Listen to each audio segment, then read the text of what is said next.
Streaming. I just need to test it. Power? No, self-powered. Yeah, that's, you want to get the loose cable from here. Yeah. Oh, by the way, I got to go to what is it? Source Boston last week. It was like a information security conference. Yeah? Had to wake up at friggin' 4 o'clock in the morning to catch the 5:30 from Grafton, but all in all, it was good. Very good.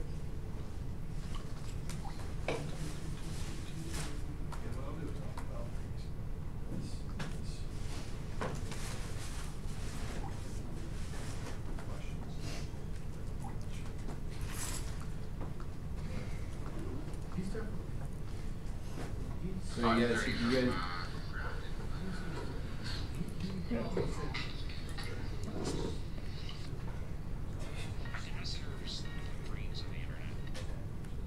But yeah. I'm not seeing a feed from you. Okay, the streaming seems to be working. But yeah, I got to meet some people. There is a power.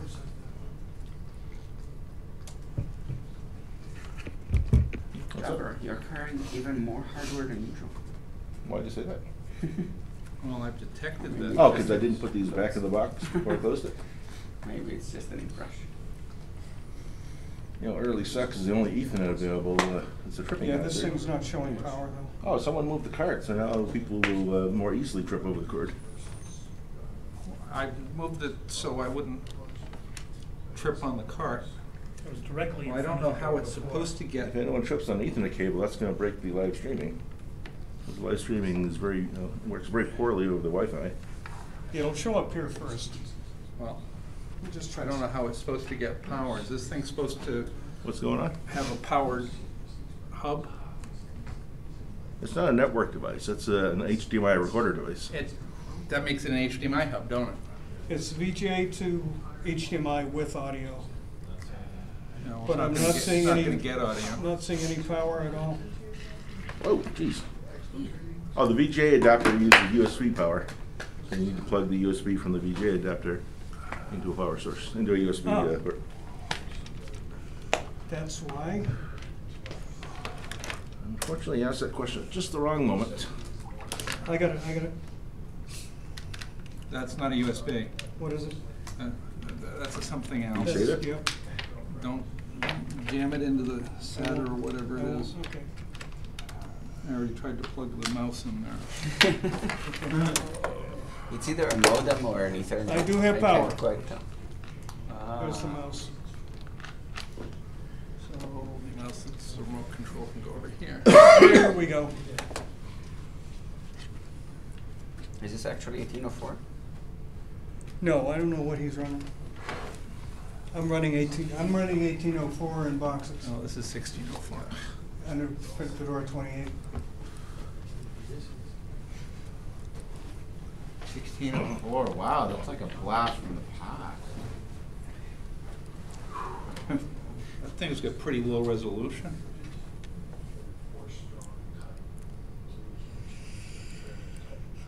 Oh, no.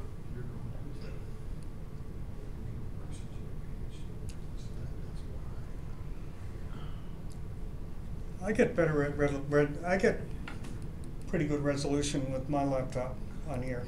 Well, I'm auto detecting it as 1024 by 768. Oh, okay. Yeah. Oof. Okay. Yeah.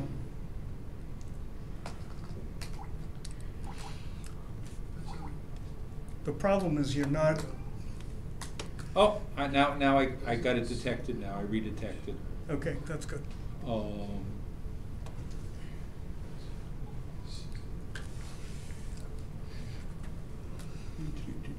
So you guys hear about what is it? The PGP supposed PGP vulnerability or whatever? Yeah. I'll mention that. Yeah, that's. I'll cover that. Yeah, it's overblown. Yes and no. You looking to sign in? It's But I was not looking for that. I was looking for a power plug. Federico, you know Ron? I'm sorry? Have you met Ron? No. Federico. I've seen the name once. We need Oh. a big fan right on the side of the building. I wouldn't go that far. Okay, why am I not seeing your projection? Did the resolution go over the?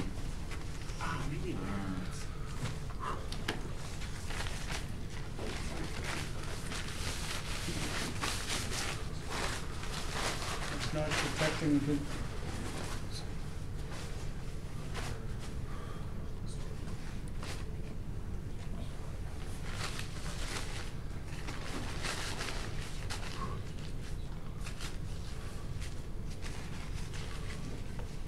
Try a lower resolution, unfortunately.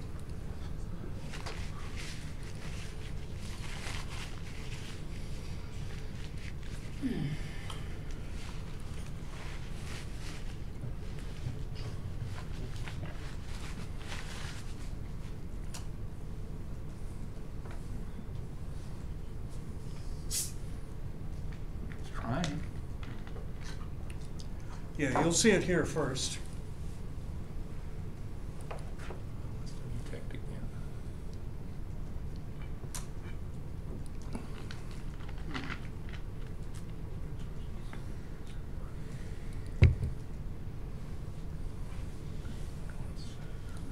Boring. Oh. That's my normal one.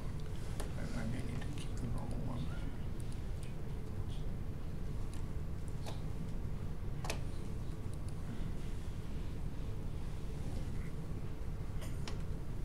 Not saying anything.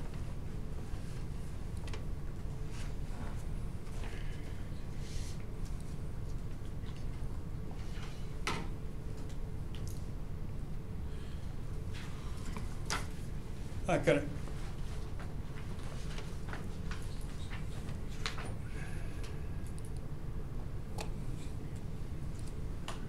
Okay. I've got it on two screens, don't have it on the right screen yet. Oh, No, that was my fault.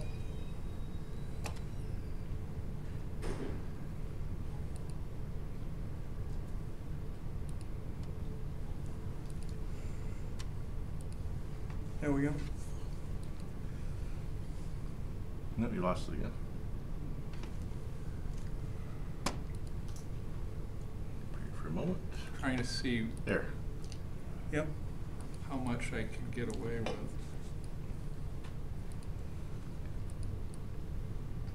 Oh, it stopped recording while you're doing all that. Probably as soon as you disconnect it. So you want to press the red button again until the light turns red? Oh, you lost the background again. Did you, Nabil, did you just change some of your display settings?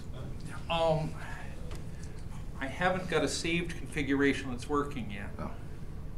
Oh, I would like something other than dreadful minimum on the built-in.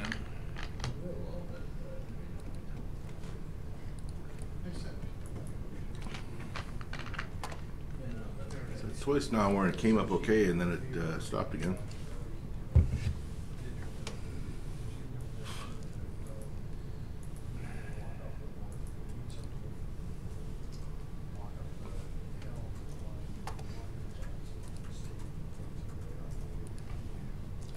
Still says it's not detecting.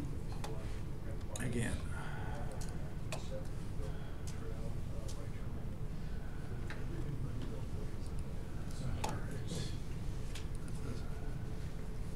If this works, being able to do dual capture is wonderful, but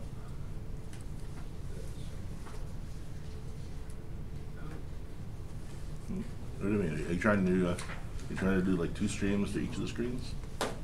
I want the speaker notes on here, not mirror of that, so I need to Oh, have the total size of the total two of them not bigger than my video.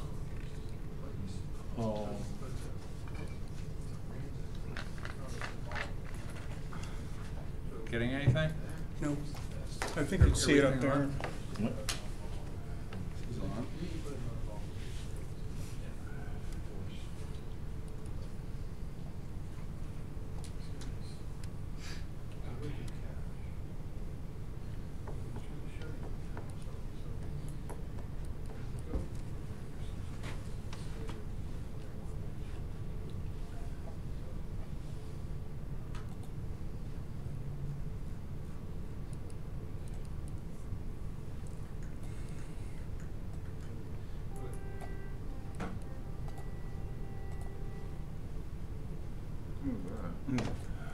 trying? Yeah, it's not detecting. You'd see the screen up there. You'd see the back. Ah, you got a background.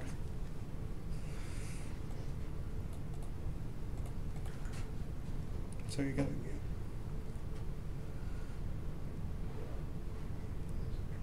Okay.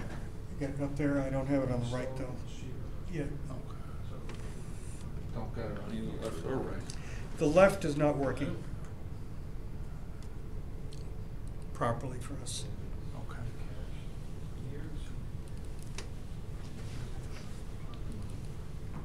It's up now. Okay, we have it on the screen and the confidence monitor.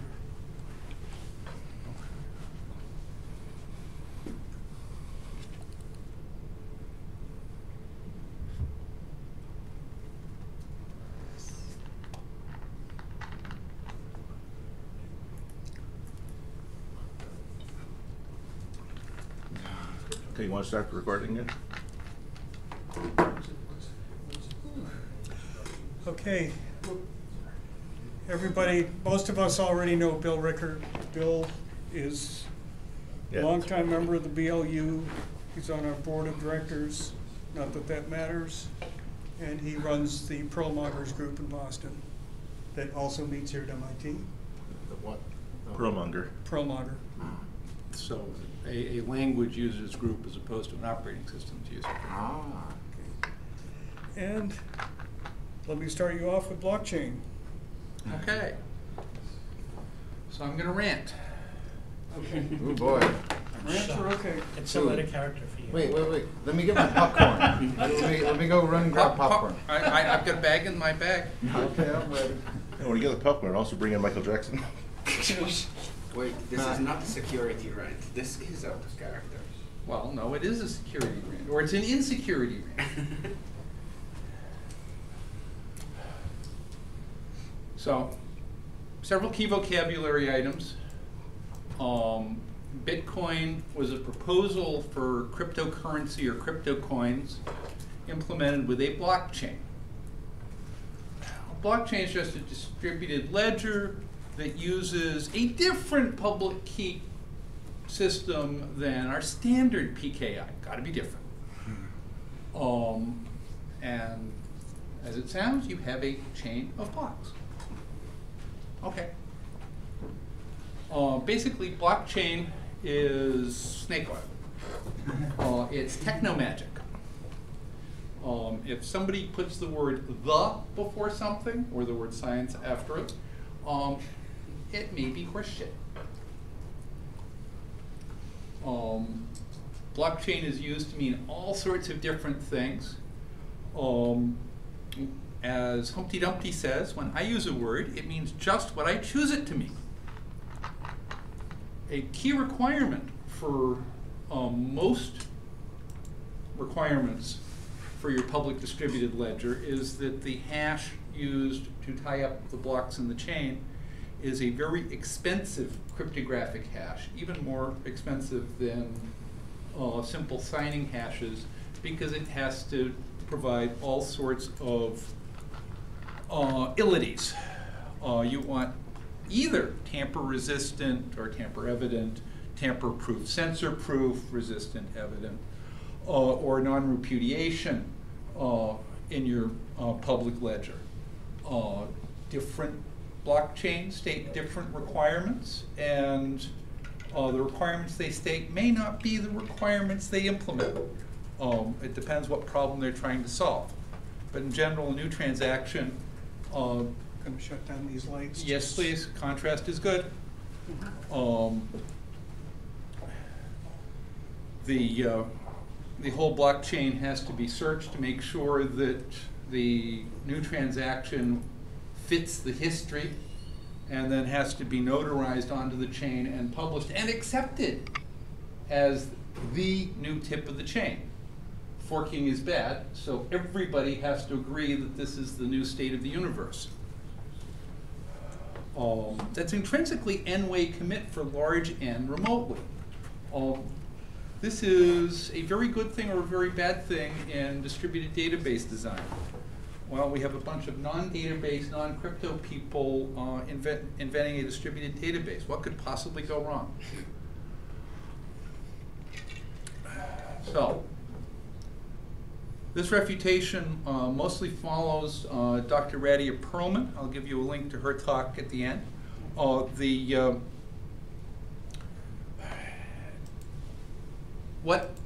Which of the requirements in the blockchain are actually, do you actually need a blockchain to deliver? A distributed ledger. Distributed database is a solved problem.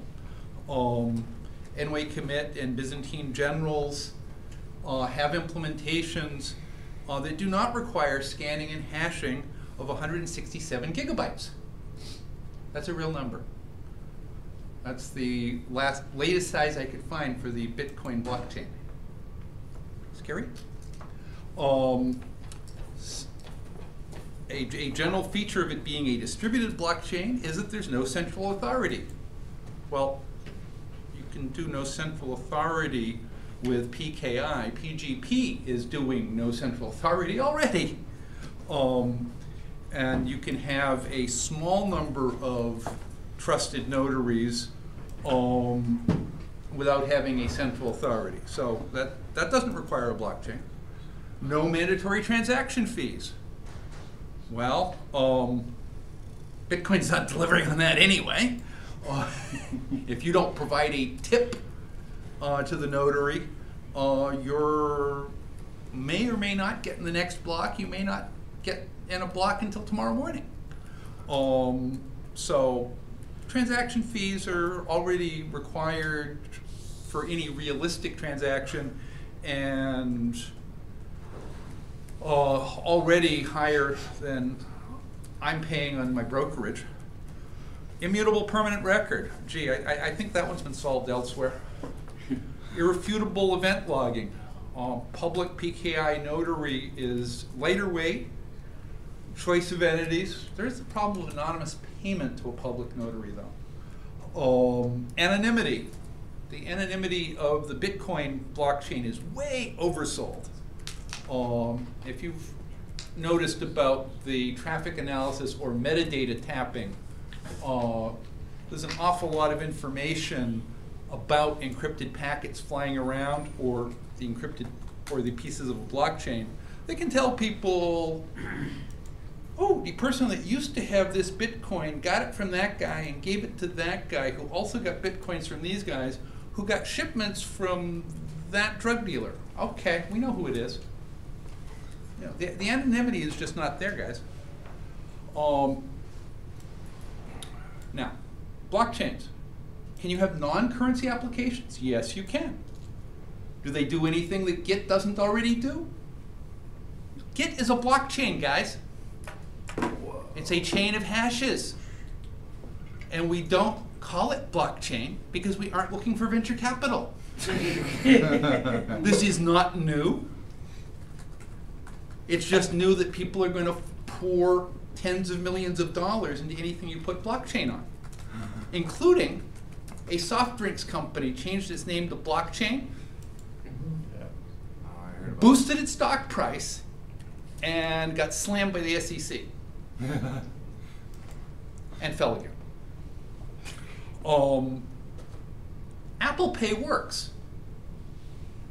If your coffee shop accepts Bitcoin, they're taking a risk that their transaction won't make it onto the primary fork.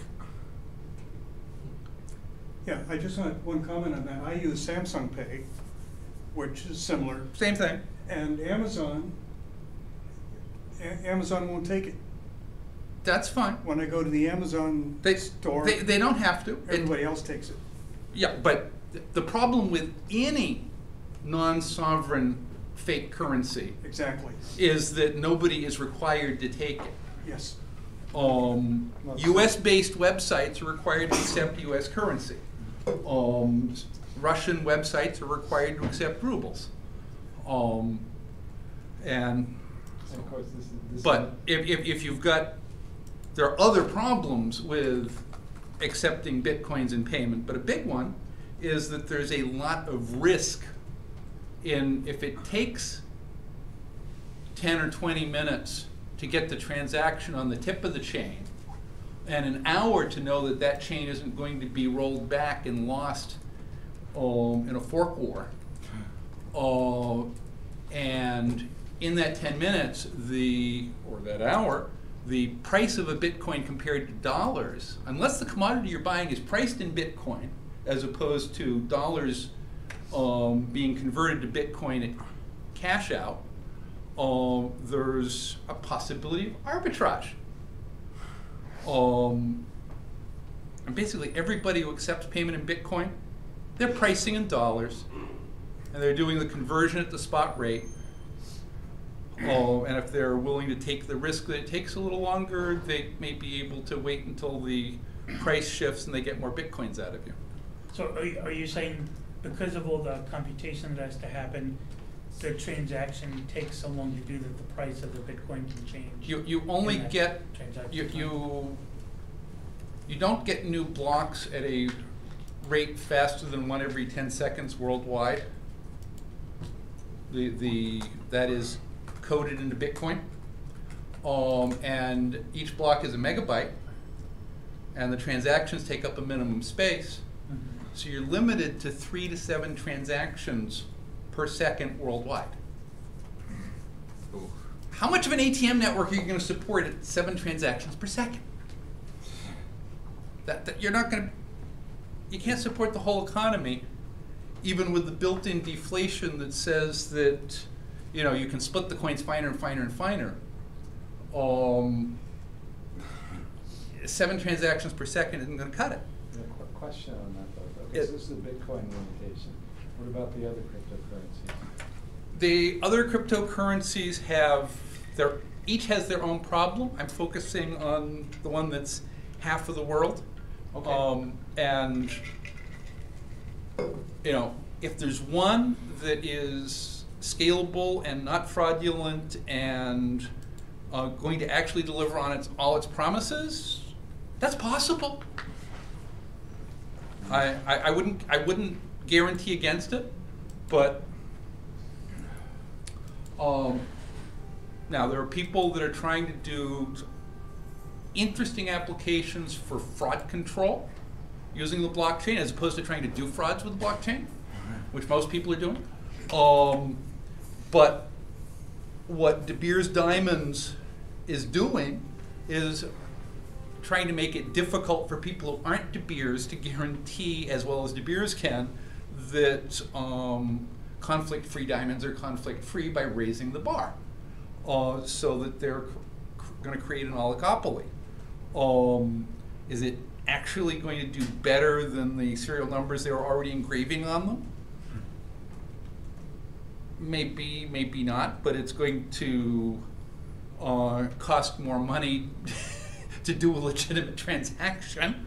And you know, this venture capital-backed, for-profit, proprietary blockchain is not avoiding the single point of failure, the single authority, the single entity issue that the libertarian blockchain is freedom people are advocating. So even if that does work, it doesn't validate any of the other claims. So question over there, why am I talking about Bitcoin when there are other coins? Well, it's the big one. Now the word, some people abbreviate it to crypto. This bugs old school cryptographers, cryptanalysts. And new school people too. And you know what? This makes as much sense as the Brits calling television telly, us calling our microwave oven microwave, us calling our cell phone our cell, or our mobile if we're in Britain. We also disapprove of non-InfoSec professionals rolling their own crypto primitives and rolling their own crypto protocols. Guess what these guys are doing? So Bitcoin is an unofficial, non-sovereign currency. It's also a software stack and an infrastructure, a community of interest, and a new paradigm. Whenever I hear that, I think, snake oil? And just like gold, Bitcoin are mined. Helpful redefinitions to the rescue. Well, the helpful redefinitions here are less confusing than gets. Mining, the analogy fits very well. Just like mining gold, mining bitcoins is harmful to the environment and pushes externalities of that mining operation onto the whole ecology of the planet, onto all of us in two different ways. So maybe it is a good analogy. Bitcoin solves a different problem than most people thinks it solves. The problem statement in the original Satoshi paper is an anarcho-libertarian problem. They want a currency system that is immune to government, which means it's immune to regulations against money laundering. It's immune to censorship of the free market, saying you can't buy drugs. Taxation. Immune to taxation. Well, guess what? To protect you from fraud, you need the government regulation that they explicitly wish to avoid in their manifesto. They claim that by trusting no institutions and governments, they instead trust a voting majority of the anonymous miners. And it's democratic. Anyone can become a miner. Well, reality is, at this point, you need pretty interesting hardware to start mining now, or to even continue mining now, and significant electricity input, which is why most people either plug it into their parents' basement or their boss's back room, or use bots to steal processing power from other people's computers. Free electricity is free. Well, somebody's paying for it, and it's still converting fossil fuels into heat and carbon dioxide. It's like we don't know what kind of. But the assumption is that the honest miners will outvote any dishonest cliques. Well, a state-sized entity could create enough mining power to subvert the blockchain by getting a 51% voting majority and rolling back history. What do you mean by honest miners versus dishonest miners? An honest miner is a notary public who accepts valid transactions from people and records them following the assigned protocol. A dishonest miner finds a new magic block, and instead of putting the transactions other people want him to put on it, tries to rewrite history. Successfully. Well, To a degree. if he's outvoted, it's not successful. On the other hand, if your nation state or corrupt corporation has a data center the size of NSA's new one in Colorado, Oh yeah, isn't that our tax dollars? that's your tax dollars. Or rather, the tax dollars. And given that we're not giving them the phone metadata anymore, supposedly, that was supposed to sort and search, at least that's the assumption, what else do they have to do with it? They could use it for mining. And they could edit the blockchain to say whatever they want.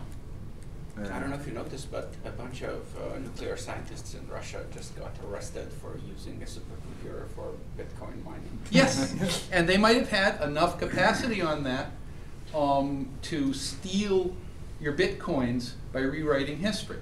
The fact that they get arrested means that they weren't using it for actual state-sponsored Yes. malfeasance. That was private enterprise. And we all know They were doing both. and we all know how Russia feels about private enterprise. So that's why the assumption of no forking the code is there. If everybody uses the same protocol honestly, it's no problem. And of course, all of the anarcho-libertarians are honest and not crooked. Absolutely. And nobody but nice, honest anarcho-libertarians are going to do this. There's libertarians and then there's anarcho. Yes, not Not all libertarians are totally crackpot crazy like the governor of Maine or anarcho-libertarians who want to burn down the entire government. Not all libertarians, no. But there are. Yeah. This is an anarcho-libertarian manifesto, not a classical libertarian. I was manifesto. talking about political spectrum-wise. Yeah, so like absolutely. So and caps would be Stipulated. yeah. So, the assumption is that most of the miners are honest, and most of them are using the standard software. And the claim is that this makes it immune to economic censorship by the state. Yeah, well, we know of at least 2 states that have the processing power that they could censor it if they wanted to. And the assumption is that it provides frictionless exchange for a perfectly efficient economy by having no or low fees. Well, the fees are rising, and if you choose not to pay them on Bitcoin, your transaction may eventually make it on the blockchain. Good luck. So, How are these government entities supposedly editing the blockchains? I didn't say they were. I said the NSA has enough computing power that they could outvote the honest miners if they wanted to. How so? When you say outvote? By creating a fork and winning the argument. The longest chain wins. So if you mine more blocks than the other guy with bogus transactions in them, your history is official. Longest chain wins. Usually it takes about an hour for everybody to converge on the longest chain after a fork. This is after the fork is discovered. So if there's a net split, there'll be an hour after the net split is healed before everybody agrees what history is. So essentially, the more capital or energy you have, the more dominance you have in Bitcoin. Is that why there are alternatives like Algorand and other things coming that are more democratic so that the computation's reduced? You're not trying to solve these Well, things. if the computation is reduced, Yeah. then there are other problems. Right. So you can move the problems around, Sure. but basically,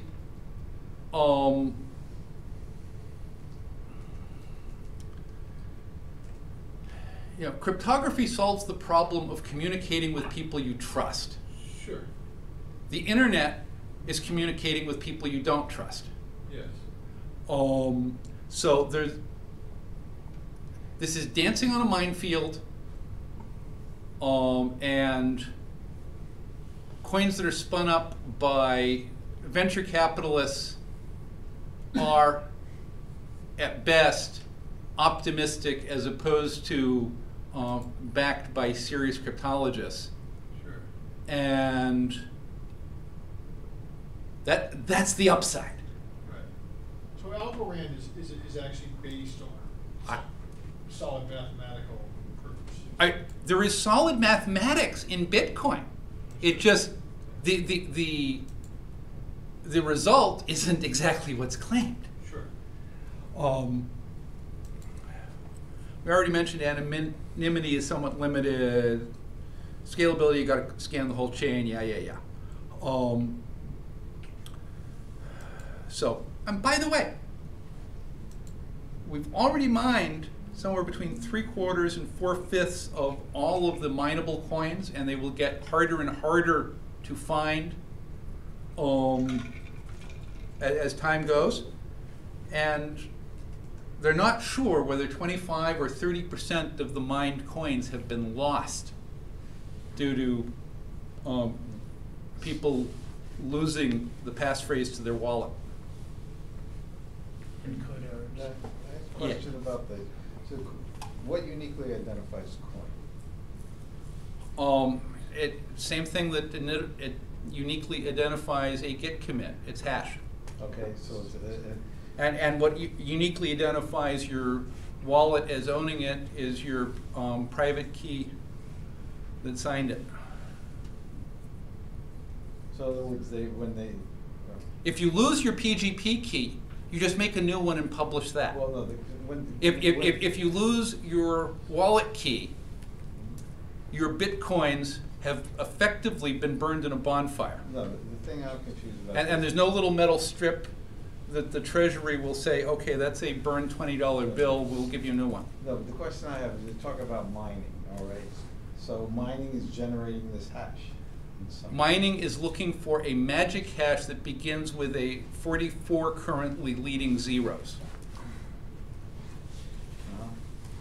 Uh-huh. which is very unlikely, 2 to the minus 44. Well, So you've got to do 2 to the 43 hashes in order to find a magic hash. well, no, That's all the mathematics I'm going to get into No, tonight. but the question I have. You're it's getting not- deep in the it's not- weeds. It's not a. We're it's going to not keep a- moving. Okay. So, does Bitcoin deliver? Well, the frauds have happened. Code errors have also hurt people. People have taken advantage and committed fraud while the code error was being fixed. The government has noticed that the Bitcoin has been used to do money laundering in violation of anti-money laundering laws. Guess what? That means your Bitcoin exchanges and your other crypto coin exchanges are going to have to register as fiduciary entities who know their customers in order to comply with the money laundering rules. Because you've declared it's money, so you've got to treat it like money. And maybe you'd really like them to be members of the SIPC so that if your transaction goes bad, you can claim a refund.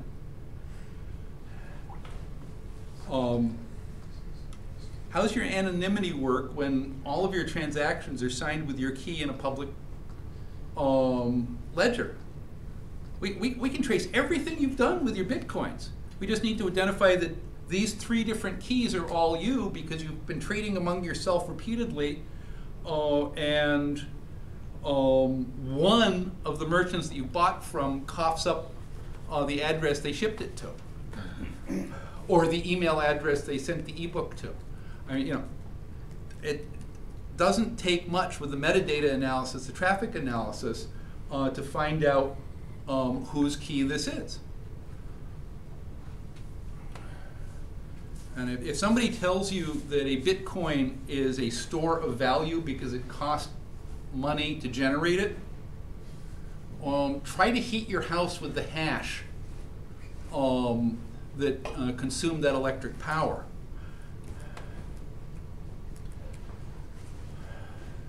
Now, how about mobile use of the blockchain? Well, your e-wallets tend to be lightweight nodes that delegate part of the work to a so-called trusted node. Because who wants to scan a 160 gigabyte ledger? I don't understand why. Who wants to scan a 160 gigabyte ledger with their iPhone? So you outsource that work to trusted nodes. Wait a minute, this was no central authority, trust no one. That's not working, is it? If you're going to have trusted full nodes, you might as well just use the known solved problem for articulated trust. Now, HTC has announced a blockchain-enabled handset. Oh, she is. Pre-announced. Well, your right hand isn't going to get cold in the winter. Okay, there are other coins. In terms of the total capitalization, Bitcoin is more than half of it. Of course, a quarter of that is in lost wallets, so it's burnt money. There are 200 or 800 on the list of dead coins, depending which of the 2 lists of dead coins you check, which are broken down into initial coin offerings, jokes, scams, and coins that were proposed, started, invested in, and abandoned. Some of those may check more than one of those boxes. What's an ICO or initial coin offering? Well, it's a private issuance of crypto tokens where you don't mine them. You pay dollars to somebody who's created them using a presumably much faster generation technique than Bitcoin mining.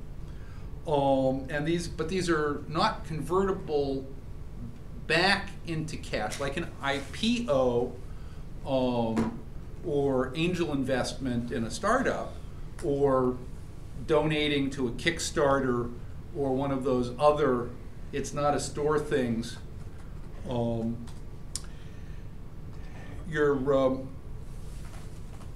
it's not redeemable back for dollars or usable for anything else until some corporate event happens. That sounds a whole lot like an initial stock offering, except the SEC requires that you have to be a qualified, experienced investor to invest in those, whereas you only have to have a laptop or an iPhone to invest in one of these. And there's even less guarantee that that something will ever happen. So they may share very few of the attributes of Bitcoin and share a lot of the attributes with scams, flim-flams, and crazy ideas that just might work. And who knows, somebody might get wealthy investing in the next Xerox in their ICO if they ever actually produce the product that they claim they're going to produce in 10 years with the money you loaned them.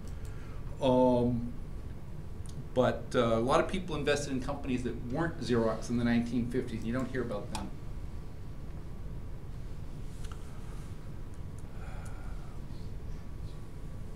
So, you know, some of them, like Ethereum, claimed that they have self-executing contracts without a lot of the good features that old-fashioned contracts have, like dispute resolution procedures. One of your ICOs, BitConnect, collapsed completely. Is been labeled by the regulators as a pyramid Ponzi scheme, including some of the people that operated with them. Their pitchman has been on John Oliver to say, yeah, I got took. So, yeah. Block One EOS raised $1 billion in their initial coin offering. They stayed up front. They have no product, and their token has no purpose, and they got $1 billion on their initial coin offering. Who was this? EOS, Block One. All right, check out the John Oliver last week tonight bit on blockchain. He has a whole segment on Block One EOS as well as BitConnect. It's hilarious. It's like how the people behind Cards Against Humanity for April Fool's Day just sold literal bullshit, and people paid for or they sold like nothing. Well, they actually sent you a PDF of the cards you can print out. The Cards Against Humanity people. The Cards Against Humanity people actually deliver something when they have a Kickstarter. I know what you're talking about, but they were very upfront that you're basically Cards Against Humanity does like beneficial things. They donate stuff to whatever. Right. So people essentially bought nothing, fully knowing that they were buying nothing on purpose. It was like an April Fool's. It was like an April Fool's Day. Yeah, well, that was a fundraiser for their charity arm. Oh. Right. So like they had that event where they bought an area along the border of the country where they were putting up. Oh yeah, I remember that. So they couldn't put up a wall in that space. So you get something. It may not be shipped to you, right? But you got something you wanted. Oh, okay. Now, the Securities and Exchange Commission is considering whether Ethereum must be classed as a security, which will be bad for the value of current Ethereum coins, but because their value went down when the investigation was announced, came back up and dropped again when it was rescheduled, and if they finally decide it, it will drop again. But it will actually be good for non-scammy people working with Ethereum after it's regulated. No, Ethereum has already forked once. There's Ethereum and Ethereum Classic. Don't ask me what the difference is. Oh, actually, that is a good example of your rewriting thing. Real sugar. Yeah. Because This is a slide from somebody else's presentation.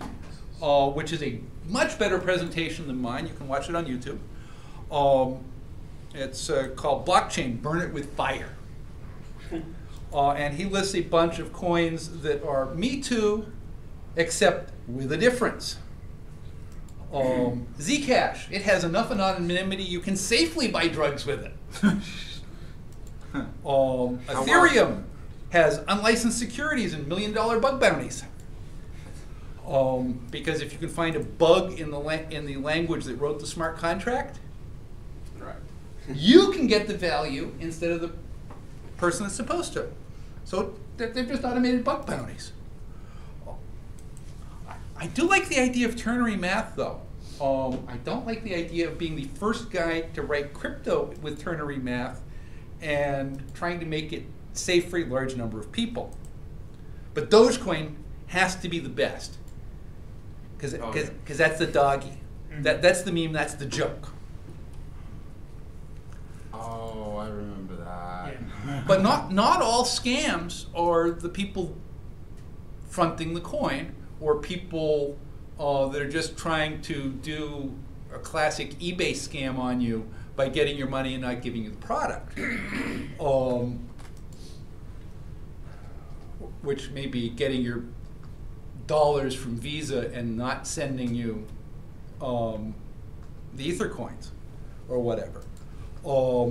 There are a group of discussion boards where people talk about doing pump and dumps on different crypto coins, and they pick a different one each week, and they run up the value by doing lots of buys and no sells, and announce on all social media that, oh wow, the price is going up, and create lots of FOMO. You know about FOMO? Fear of missing out? There are a lot of people who will buy a stock or a coin that's going up because they want to get in on the bottom of Xerox, not realizing that you needed to buy 3 years ago to get in on the bottom. If you buy in just before the peak, you're screwed. Well, there's this group called Crypto Calls, which has automated with Slack what used to be desktop intercom boxes that patch together desks trading the same thing at multiple brokerages, where they can talk among the traders what the current market conditions are. And since it's unrecorded line, they can agree to do things that are illegal. Which is why people in trading divisions have to have recorded phones on their desks. But their squawk boxes aren't.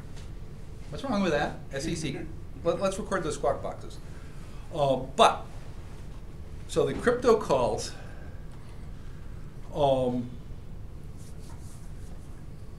advertise that for a very low fee we'll get you access to $3,000 a month of paid crypto groups, which means pump and dump trading groups. So that you can buy low in the morning, push the price up with everybody else, and then when they announce privately to all us cool kids that it's time to sell out and make it fall again, the suckers that got in last because they weren't on the call take a beating. Ha ha ha ha ha. Does this actually happen? Wait. That's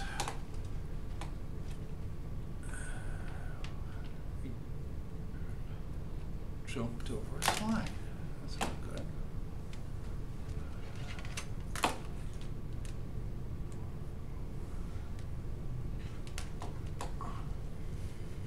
Where's my?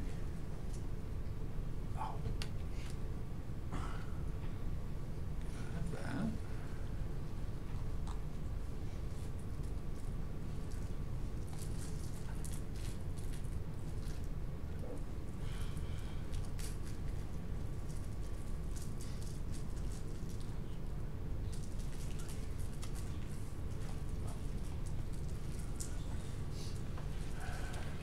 There's Bitcoin price.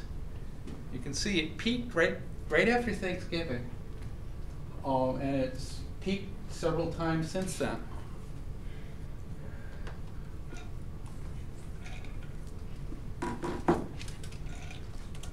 Oh yeah. There was a lot going on around there, though. Like South Korea was, they weren't going to accept Bitcoin anymore. There's all So it's like global. It's not. all sorts of things, but Yeah. you know, Ethereum has its spikes and falls, and even Dogecoin has been pumped and dumped. People were convinced because it was going up, FOMO, we gotta buy Dogecoin. It's a joke, guys. Why would it climb crazily if it wasn't a scam? Yeah, and I'm pretty sure the guy behind it, his machine crashed or something. So like, yeah, that's all gone. Or Stranger things have happened. Now, there is no Twitter like InfoSec Twitter. Oh. Especially when what was it? T-Mobile Austria got hacked.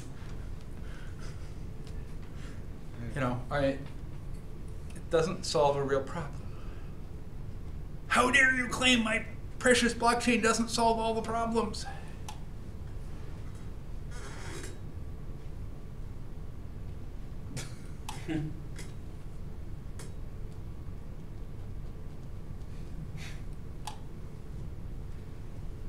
Compare the utter beauty of Satoshi's paper with the raw performance ugliness that is Bitcoin today.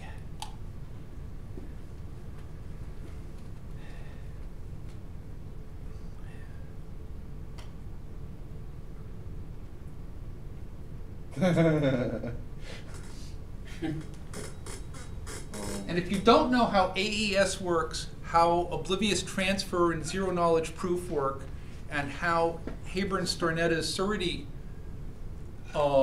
delivers, you have no business coming up with solutions to problems that are already solved.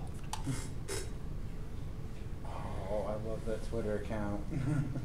Tamper-proof ledgers are useful, and almost everyone who wants a blockchain really wants a tamper-proof ledger and doesn't know the difference. And famous cryptographer Matthew Green replies, tamper-proof ledgers don't require all the bells and whistles of a blockchain. It's censor-resistant ledgers that do. Matt Blaze replies, censor-evident at least. Censor-resistant is harder. And Green replies, well, it's not clear if current blockchains actually do either, but they actually do better on censorship-evident and censorship-resistant and other things. So if you want censor-resistant, censor-evident history, the blockchain might be good. If the government rolls back your blockchain history, you'll at least notice.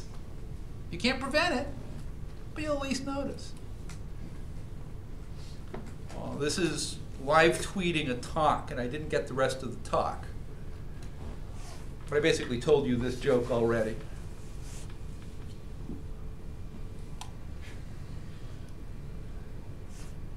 Oh, God.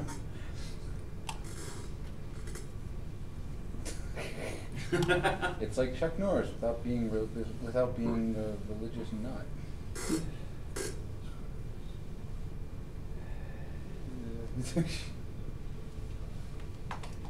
And if we reverse compute the private key on the Satoshi wallet that has the first 1 million Bitcoins, 20 billion. It's good for 10 billion in funding, right? Startup! Woo! By the way, if you didn't recognize the name, Charlie Strauss is famous science fiction author, former Perl programmer, and former pharmacist. He did websites back in Web 1.0 when the choice was Perl or Visual Basic. Easy choice. And one of his books is Rule 34. He took the joke Oh, God. and wrote the book about the online sex crime squad. Wait, what? The police department that deals with Rule 34 crime. Oh, God. He does other series too. He's as weird as a former programmer, former pharmacist, science fiction author who's not Scottish living in Scotland would be.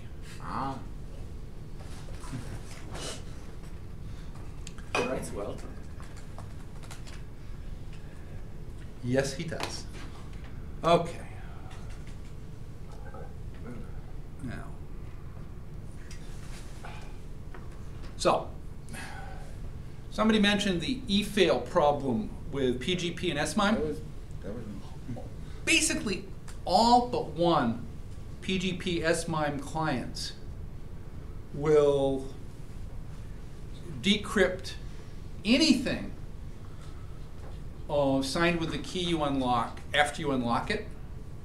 So if the message that's encrypted to the key that you unlock has within it a message encrypted with the key you unlock, it will do both layers at once, conveniently for you. Combine that with HTML mail. And anybody who has a copy of the encrypted mail that passed to you previously can send it to you again as an attachment, but bracket it, this is where I wish I brought my laser,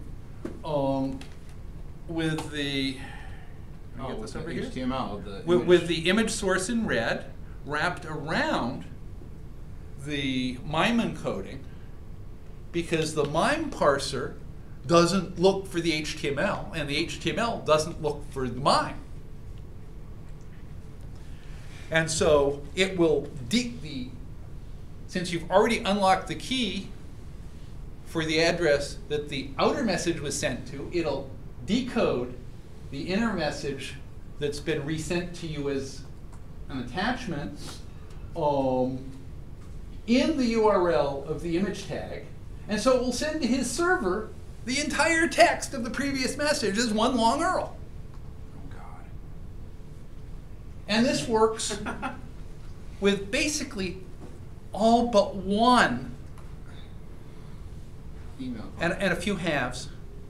So I can send you an encrypted email with an attachment. That's some other encrypted in the email, same key that they stole someplace. and you will send me back the clear text of, Yes. of the attachment. And all you have to do is open the message and unlock your key so you can read it. I think it's all but Mutt or something. You know, there's another one. Or yeah. Yeah, but Mutt wins because it's not graphical. And so it's effectively offline processing. You have to manually do each layer. It's not trying to do everything for you. Anyone that's really taking advantage of the HTML, you're just screwed. So basically HTML in email is an original sin. That's the real problem here. Email was never supposed to be multimedia. That should be in an attachment, damn it. Courier was good enough for email in the 1970s. It's good enough for you. And after all, your SIG files look a lot better in non-proportional spaced font. So anyway, I mean, this is, as you said, it's somewhat overblown in that, unless you've published your key such that randos that you don't know could be sending you messages. But guess what? Those are the people that it really matters for. The reporters who publish their keys so that leakers can leak to them. Those are exactly the people that the people that have been leaked about might get a hold of a copy of the encrypted message, wonder what's in it, send it back to you from another account that you've never heard of that sounds like it might be a new leaker, so you decode it, and they find out who leaked to you the last time and go break their fingers or worse. If you know you've only given that key. White House supports torture. And yes, the current White House supports torture. Yes.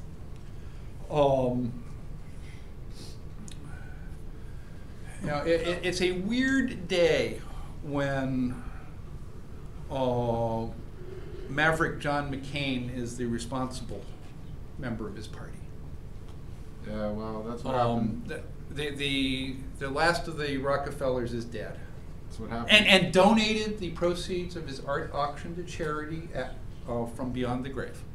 I mean, that's what happens when the Overton window gets shifted so far. Yes, right? yes. I mean, Overton window shifts are cumulative.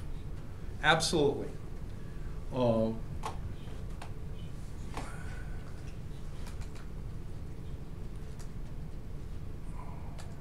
does this thing not scroll for me? So, a bit more on e-fail. Matthew Green, who we saw in the tweet storm, posted a rather long response that was cleaning up his initial kind of scatological response to the whole issue. And the PGP community has been in circular firing squad blame mode over this. And the real answer is, you probably never should have allowed the encryption of HTML mail. You probably should have only allowed the encryption of flat ASCII. Really? But, people wanted it, so they provided patches, so it was done. Damn. But I'll provide a link.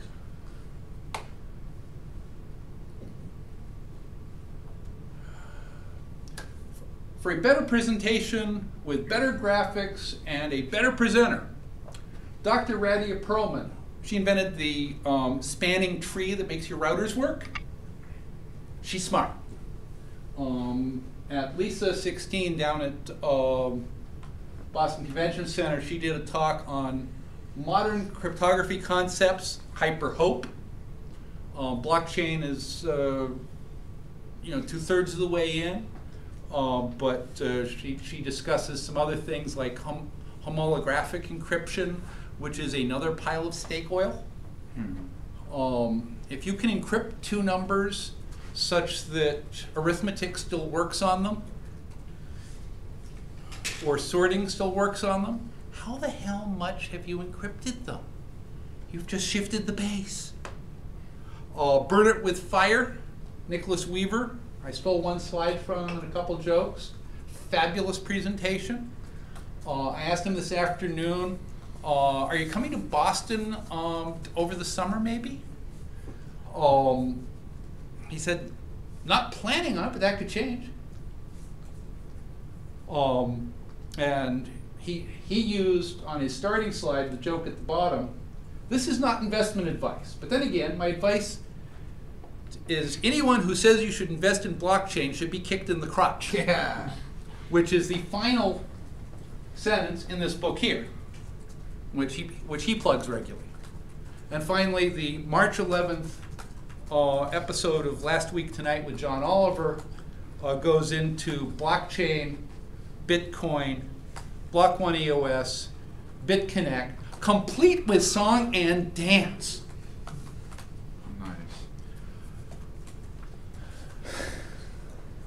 So yeah, burn it with fire.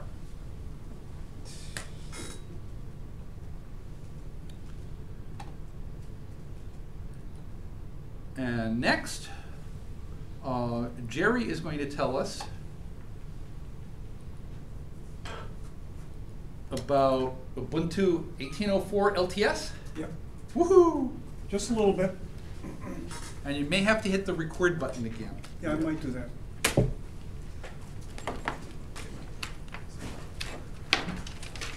You probably want to remove the VGA adapter as well. That too.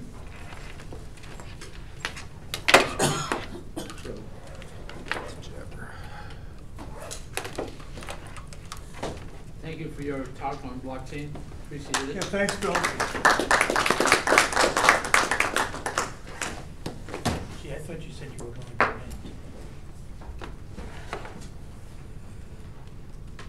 I will give Jabber a PDF after I arrange the slides so they're in the right order at the end.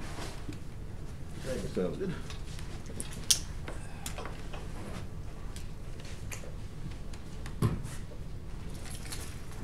Oh, come on, stay for Ubuntu.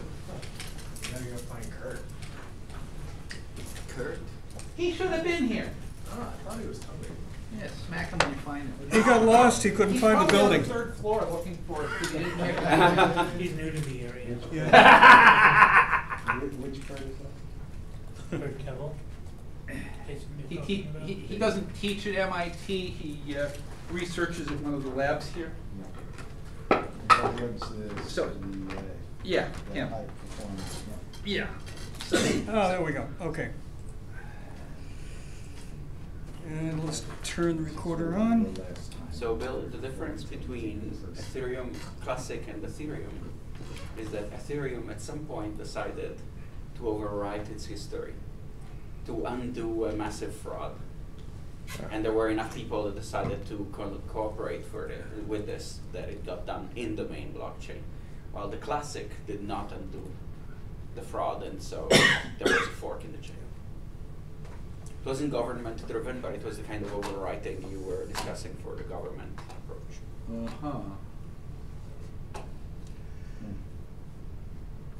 Okay. Now, we'll be back upstairs next month. For Yeah. June, July, and August, we're on 335. And I Okay. think September through December on 315. Okay, so we'll be on third floor for the rest of the year. I've been going to Dick Miller's Natick FOSS meetings. Dick is a dyed-in-the-wool Ubuntu guy. And he loves Unity.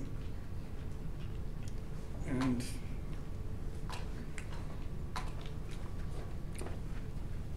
he also runs a group called Occupy Natick. So he's further left than probably anybody in this room, including you, Jabber. It's further west for sure. I'm not sure about further left. Dick's spoken here. He does a good talk on photons. I said, Cambridge folks can give him a run for left, but he's got he's got credentials. Yeah. Oh, where did I put my hammer and sickle? He was down at Occupy Boston taking pictures and all I that. remember this. Anyway, allergic April to 26th, Ubuntu released 18.04 LTS, which is kind of a major change. Actually, the 17.10 release was kind of a major change, and it failed miserably. It blew everybody out of the water. Did it have You anything to couldn't- do with the? Some people couldn't even log in to it. I found I had it loaded. I had the system triple booted, and it worked fine for me. But that's anyway. Ubuntu is making a lot of changes. You know, now that Mr. Federico is no longer there. So, anyway, let's look at some of the changes. Now, I have also I'm running on Fedora 28. So I've been running on Fedora for quite a few years. But I used to run Ubuntu until they came up with Unity, which I hated. Anyway, just a background for those who don't really know the Ubuntu paradigm, they release software twice a year in April and October. That's where the .04 and the .10 releases are. Long-term support has a 5-year support life and is released every 2 years. And so 18 is 2018, 04 is April. So 18.04 represents major changes. One of the things that I don't like about Ubuntu is that they have fixed release dates. They are predictable, but they won't hold up a release based on major changes. We can debate that because it's always in software. How important is a date? Can you delay a release and make it cleaner? I've been through those debates for all my career. I think they only did that once.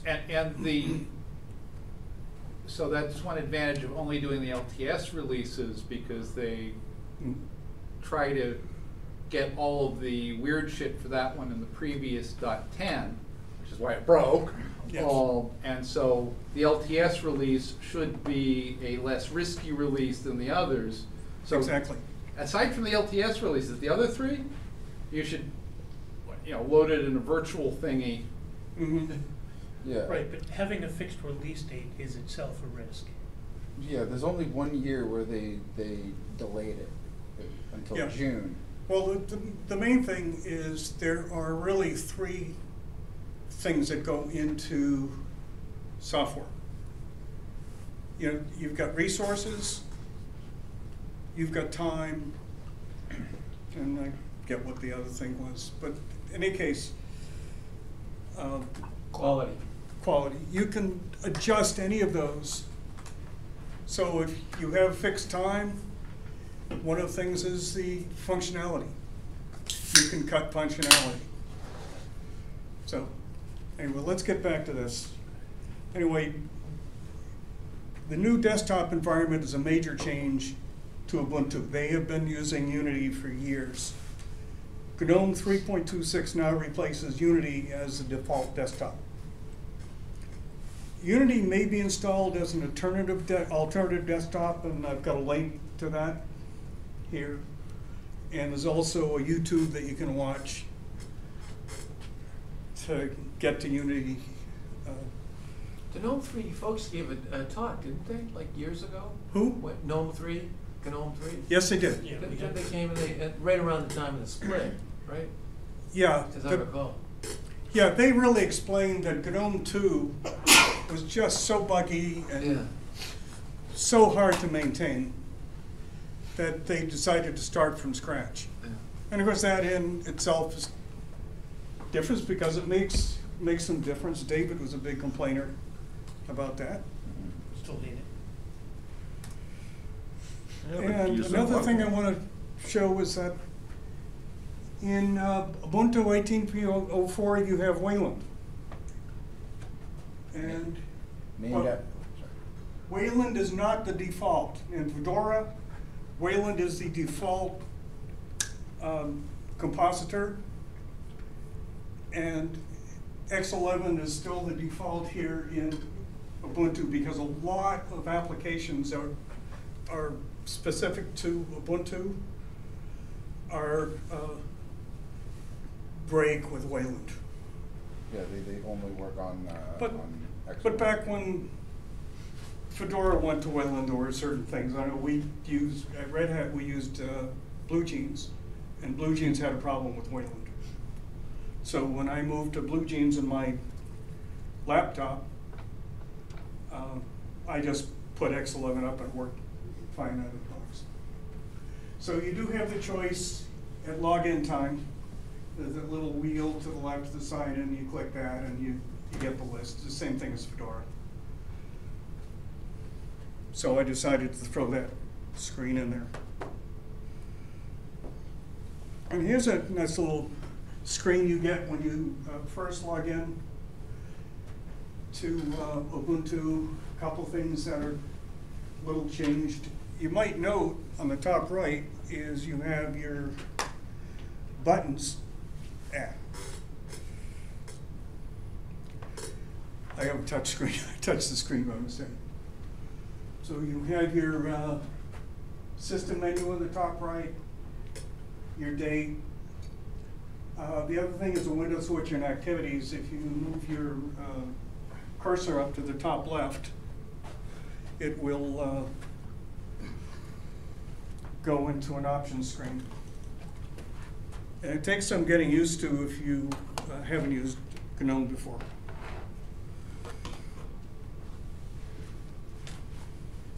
Okay, and I mentioned just before in the previous slide that Wayland is replacing the X11 protocol, and the problem with X11 is that it's been around for a long, long time, since the 1980s. And it's been patched and patched and patched, and it died at one point. It was resurrected for Linux. And It's similar pain that the Microsoft guys had from XP. yeah, kind Moving away of. from XP. They For hated Windows that. 95 up there, yeah. XP was actually a pretty solid release. But, Yeah, the whole first account being administrator really shot themselves in the foot. yeah. So, and then, so Xorg is currently the standard, is currently the default. But that's gonna change. And I don't know when they'll probably change it. Presumably in 2 years. What? Presumably in 2 years when the next LTS release, isn't it? There's only what?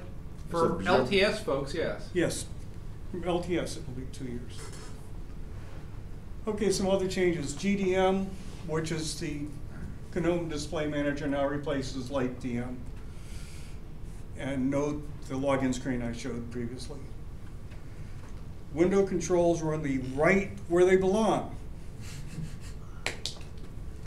Okay, I always hated them on the left. Okay, and again, I'm a Fedora guy, so I'm not. The LibreOffice 6.0 is standard. GPG is now GNU PG2. And Python 3 is now the default.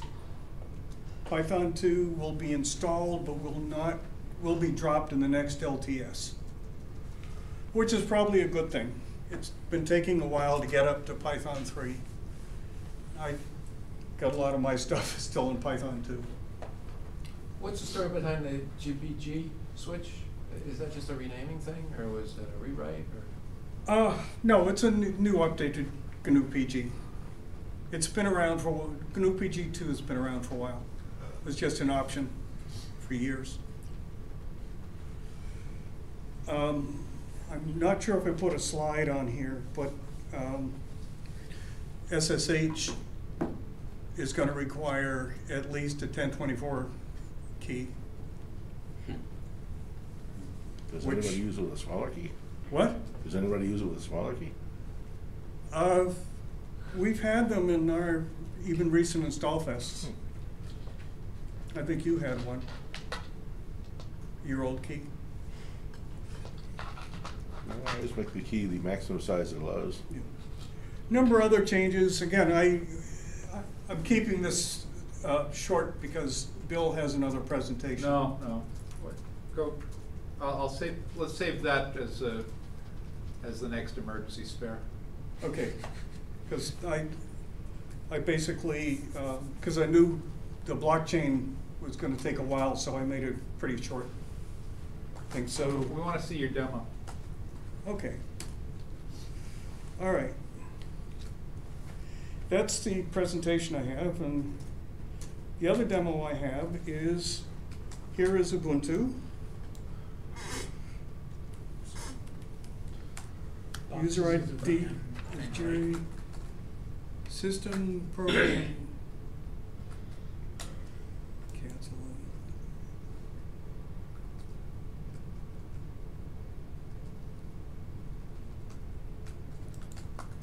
it. Updated software. Basically, I have this running inside GNOME boxes. So it's running in a virtual machine. Yeah, it's a front end for like QEMU or whatever. Yeah. I actually had done it originally on my desktop system, and then I was going to move it to the laptop, which I started to do, and then I decided, you know, the problem, I had my laptop triple booting into Ubuntu and Windows, and which I never used, and Fedora, so I decided to reinstall Fedora on my laptop, use the whole disk, and encrypt the whole thing. Because I do have information on here that I don't want to lose. So I decided to encrypted hard drive because I tend to move it around and take it places and leave it alone. So this is Ubuntu, and this is running in boxes. I'm going to put it up in a full screen. I'll just show a couple of things about boxes here. First of all, you have control, some of the control-alt functions here. You can take screenshots, add to favorites, force a shutdown, restart. You've got properties.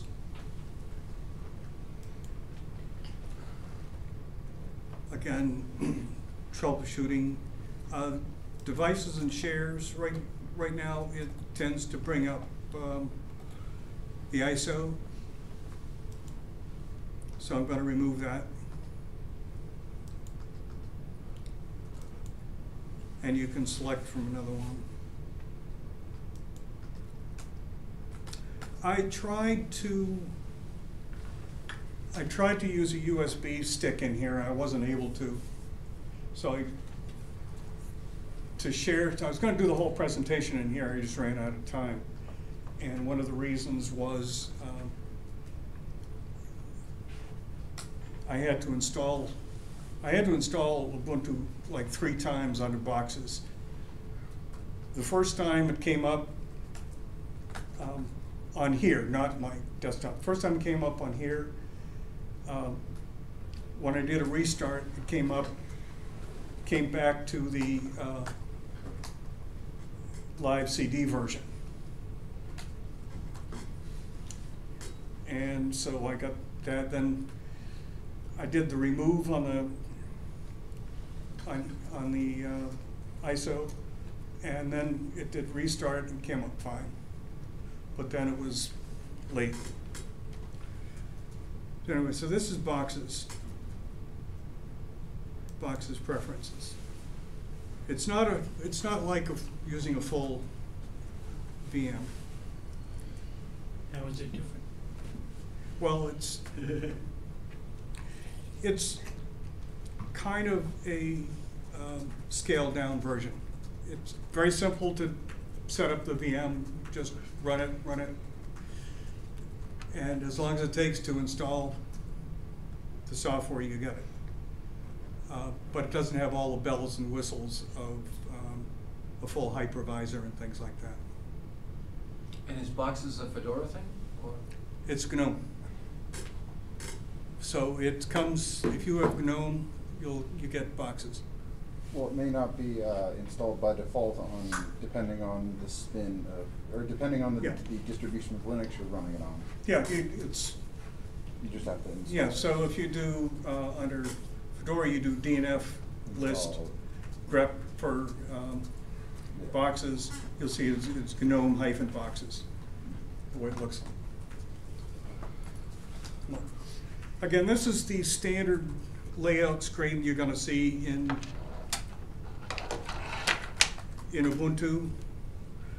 Again, you get Firefox by default, you get Thunderbird by default, Files, which is familiar to anybody that's using Fedora or GNOME, Rhythmbox, Office Writer I put on there myself. But it's a standard GNOME, and if you note, if I put the arrow to the top left-hand corner,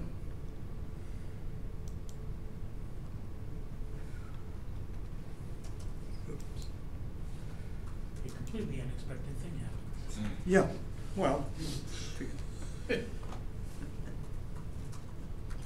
oh, You clicked on activities instead of just yeah, covering it. that's correct.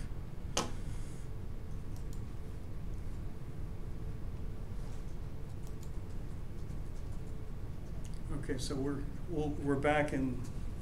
I've put my. Yeah, in Fedora, if I put my mouse in the top left corner, it's going to go into the options menu. And that's what it's going to do on here. I don't know why it's not working on the VM.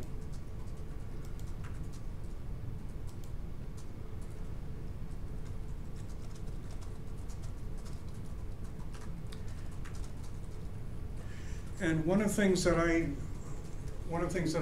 do on my GNOME is I put a lot of extensions in mine. I haven't done any on this. Also, you have your software center. This is the Ubuntu Software Center.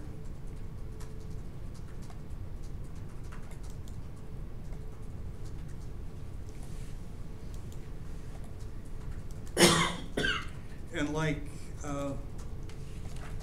GNOME, you have the box here where you can select software. So if I say GNOME here, it'll come up with a list of GNOME things.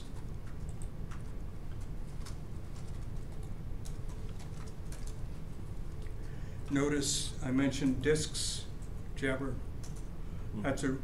I like that. That's a pretty powerful utility to manage your disks. So is it true, Jerry, that one of the things they did with this release is they cut back on the default installed packages, and they're kind of more emphasizing these snaps? Yes, I did notice. I didn't look into that too much, but a lot of things are installed as snaps. If you don't know what a snap is It's like a flat pack. It's a packaged virtual machine or a container, essentially. We were going to have a talk on Snap, and we had a guy from Ubuntu who actually came up to our meeting and one night and said, I'd like to make a talk on snaps. And then, I don't know what happened, he disappeared. We couldn't contact him. I don't think he works for Canonical anymore. Who was that? I thought snaps were more like root jail kind of things, where it sets up its own directory tree with all of the dependencies and everything. Oh, yeah. But it's not Yeah. really a Well, VM or anything like that. It's more of a container. It's type the thing. packaging stuff that goes in that container and the Yeah. container thingy to support it, yeah. Do we know who was the volunteer for snaps? I don't remember the name.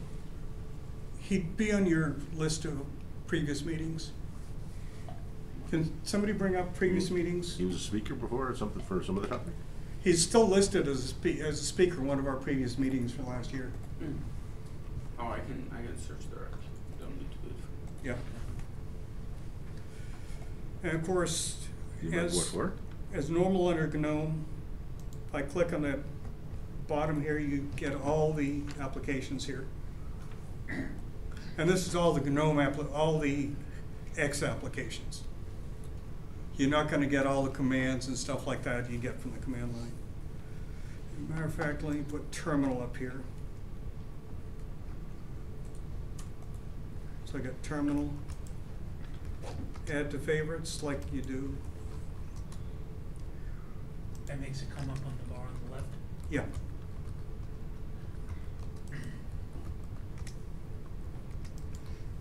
Now, another thing that you have with GNOME is that when you try to bring up an application twice, so if I want to bring up another terminal, it's not going to do it. But there's a add-on you can get from extensions that allows you to get a new terminal. That's like Sam Riviera? What? Sam Riviera? It might have been, yeah. I think it was Sam. That's one of Doesn't only work two for people Canonical. listed as being from Canonical, Yeah. from the calendar. He works for Red Hat now. Ah, okay. Okay.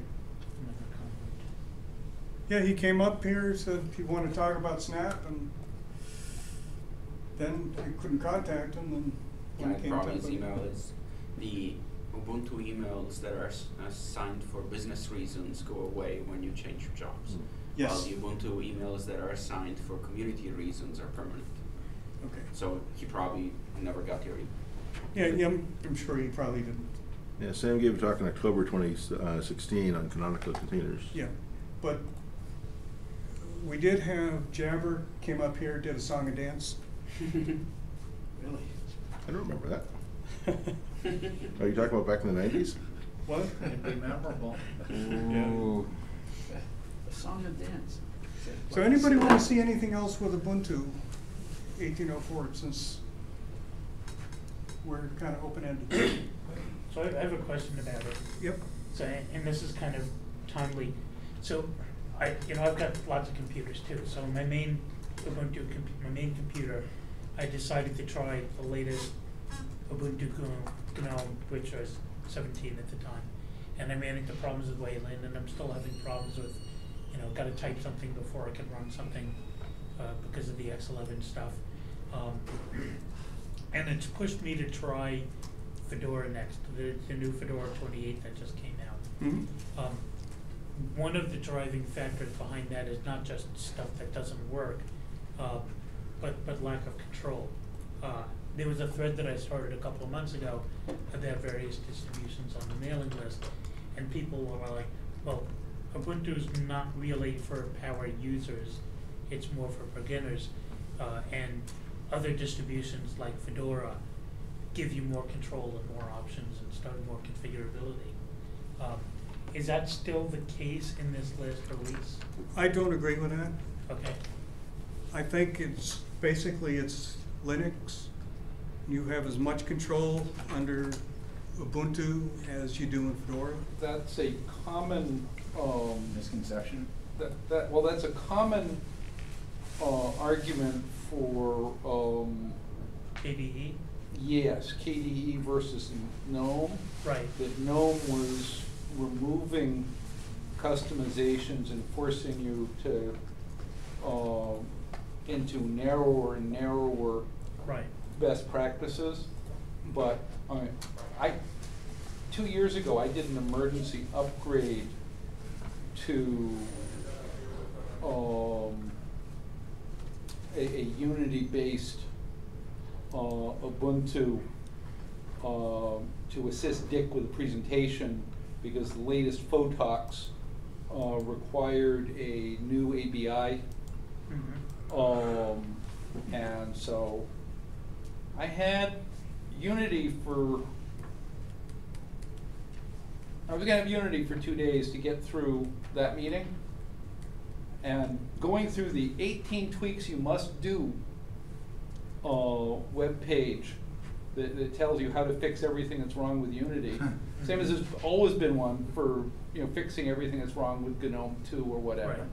Right. Going through that web page, I have been able to stand Unity and be happy with it for 2.5 years, whatever it is, since I did that forced upgrade to Unity. And I'm sure I'll be happy once I go through that list of things. With GNOME 3, I'll be happy. There are enough knobs there to put the window controls back where you want them in Unity. Yep, there are. That's There one are. thing, yes. So the idea that Ubuntu is for beginners, that the controls aren't there for the experienced user, no, they're just buried a little further. You can't accidentally pull the pin and knock the spoon off of them. But they're there if you need them. So it's more about KDE and GNOME versus. Now, KDE versus GNOME, there has been, and the Fedora community is generally considered more KDE friendly, whereas Kubuntu is the unofficial side distribution. Yeah, so at that level, if you assume that Fedora is KDE and assume that Ubuntu is GNOME/Unity, there is a difference in paternalism between the GNOME world and the KDE world. KDE will give you enough buttons to screw up your user interface, unusable. Excellent. And GNOME hides those capabilities, but you can find the one you need to make it usable. Yeah, I think that you got to look at where Canonical is going. Canonical is a for-profit corporation. So they claim. Well, they also have been focusing very, very much on clouds. And I don't know the percentages, but they're currently winning the cloud business. Linux, by the way, rules the clouds. That's... Yeah, it runs, I think, 99.99% of the world's supercomputers. Yeah, I had some percentage on it a while back, but the basic thing is that Ubuntu started to really get into clouds a little bit more than Red Hat did. And, you know, Red Hat's fighting that battle right now. And again, we've got Mr. Seth. There is no way I'm commenting on video on that. Yeah, you're not. Okay. But the basic thing is that, you know, it's a, But this is a desktop discussion more than a cloud. yeah. Yeah. So, On the desktop front, it's fairly straightforward. I mean, Canonical may be for profit, but they're not going to give up the desktop because yep, what makes them relevant is the developer audience that they have. Well, one of the things that make them relevant is the developer audience that they have of people working on the desktop version. So I wouldn't worry too much about the future of the desktop. If you were working for Canonical, maybe you would worry about the future of their desktop business, who I don't understand how it works anymore, so I don't know. But as a user, I wouldn't worry too much about it. yeah. Right. In terms of the differences between distributions, the thing that strikes me the most is how much people project on the distribution. So if you're looking at Debian or Fedora or Ubuntu or OpenSUSE, the major desktop options, you get all sort of comments of this versus that, but already like 10 years ago there was so little difference that all of these were more subjective opinions than objective things. And I remember someone in the SUSE team asking me, why would users want a SUSE product rather than a Red Hat product? And it was after hours and we were kidding around, and my reply was, well, let me put it this way. Red Hat is the mainstream. Well, actually, Microsoft is the mainstream. 90% of people use that. Red Hat is the mainstream Linux. 90% of people using Linux will use Red Hat. But the people that, in the first level of mainstream, there are 10% of people that want to feel different, and so they use Linux, and they move to the Red Hat level. The Red Hat level, there are 10% of people that want to feel different. Yeah. They wouldn't choose the mainstream option, so they choose SUSE. This guy was terribly offended, but it really captured the majority of the reasons why in 2006 people would choose SUSE. It would be, oh, it's different than Red Hat. Because they're hipsters. And it's, No, well, not necessarily, because these were data center people, right? But they wanted to have opinions.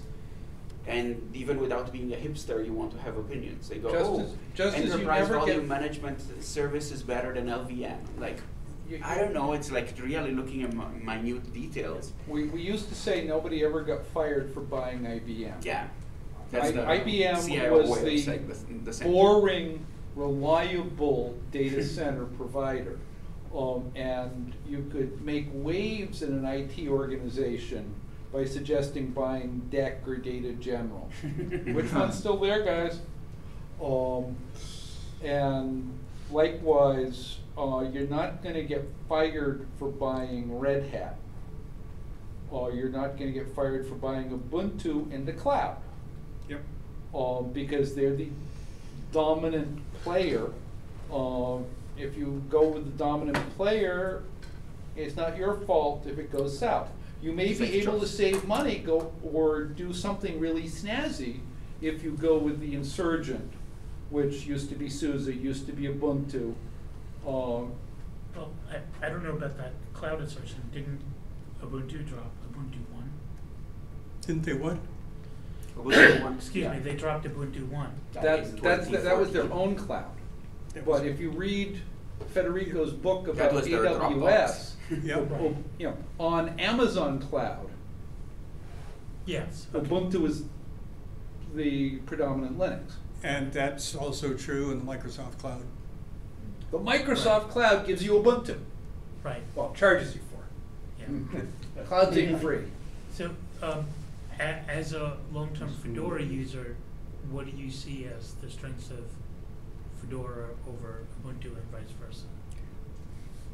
I'd It see, doesn't matter that much. I see a big battle in the desktop. I think Fedora is very much community supported.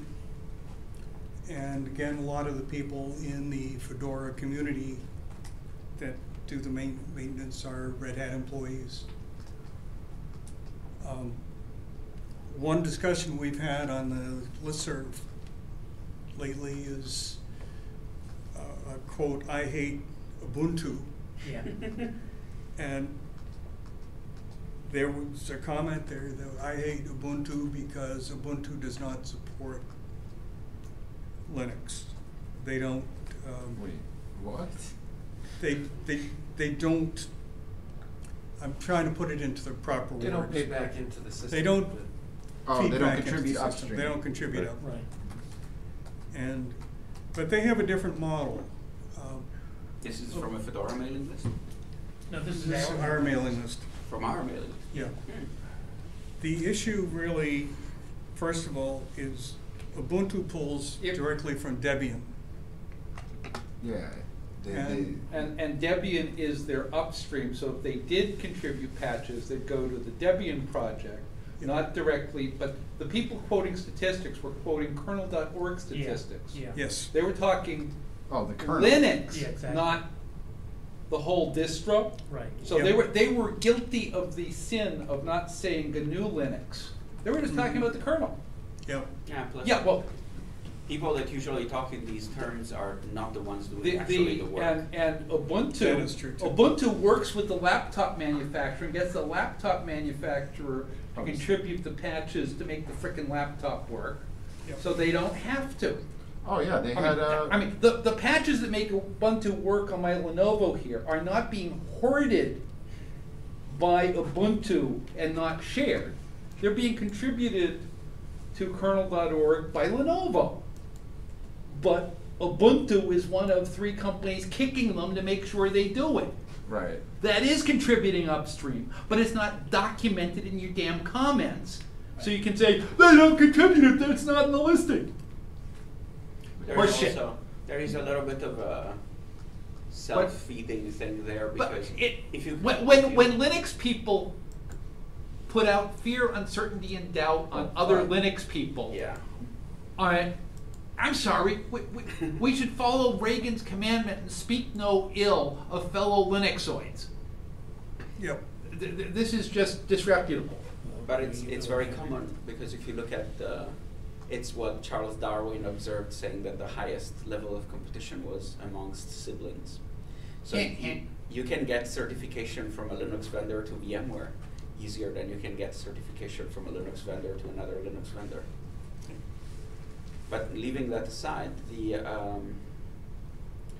thing about the patches is a self-feeding argument that I shouldn't comment on, given where I work at right now. But when I was at Canonical, I generally considered this an argument sour grapes attack. But Because you cannot say that there are rules for using open source. The rules that we made for open source are that you can take it and do as you will. When people come back and say, oh, you don't contribute, it's like, where is the don't contribute clause? I don't see it in the fine print. If people want to use it and don't contribute, it's up to them. But leaving aside the fact that Canonical does actually contribute, so exactly, They do. I mean,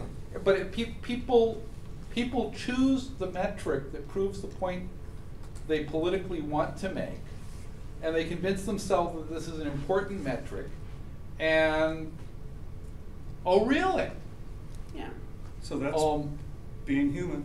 But you know, Right. if Canonical changes code in the kernel and distributes that kernel, they're legally required to publish that source downstream to their users, Yep. who are free to contribute it back upstream. They have released the code. No, they do contribute it to the Linux Foundation directly. Yep. So and so, That's fine. but you know, if they can convince Lenovo to contribute it, that's better, Yes.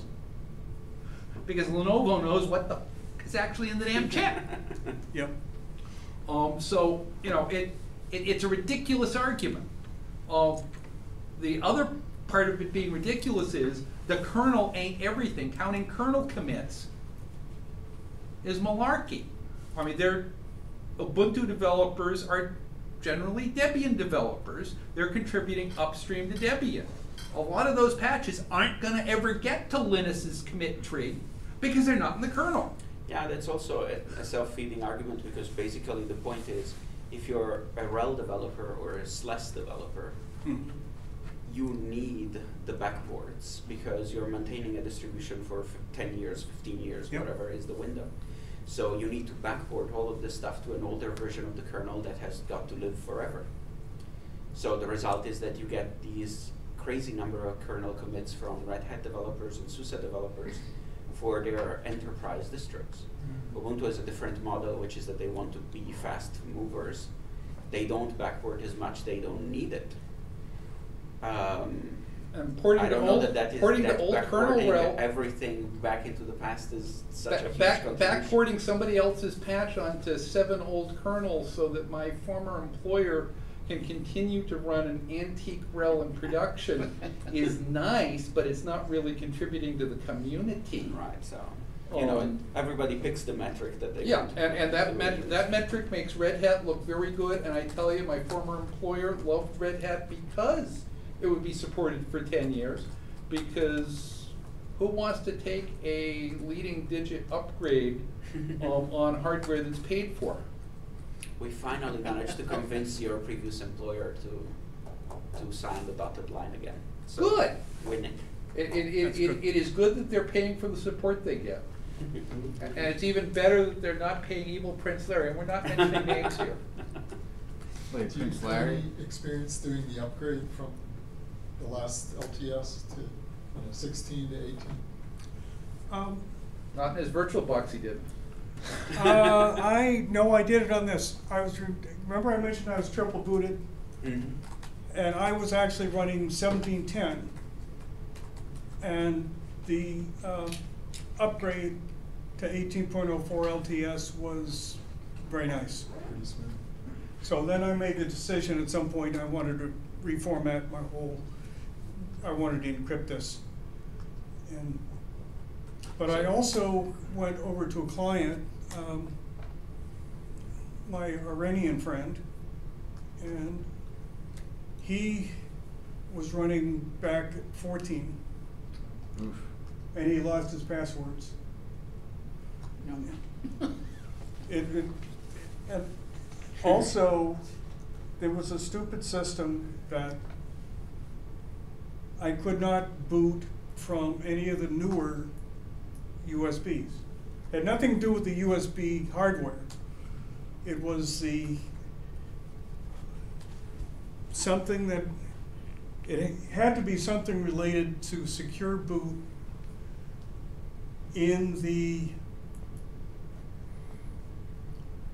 that was put onto the releases on the Oh, the USB yeah, I know what you're talking that about. prevented me from booting. I could use Gparted, an older version of Gparted, but I found the newer versions of Gparted don't work at all.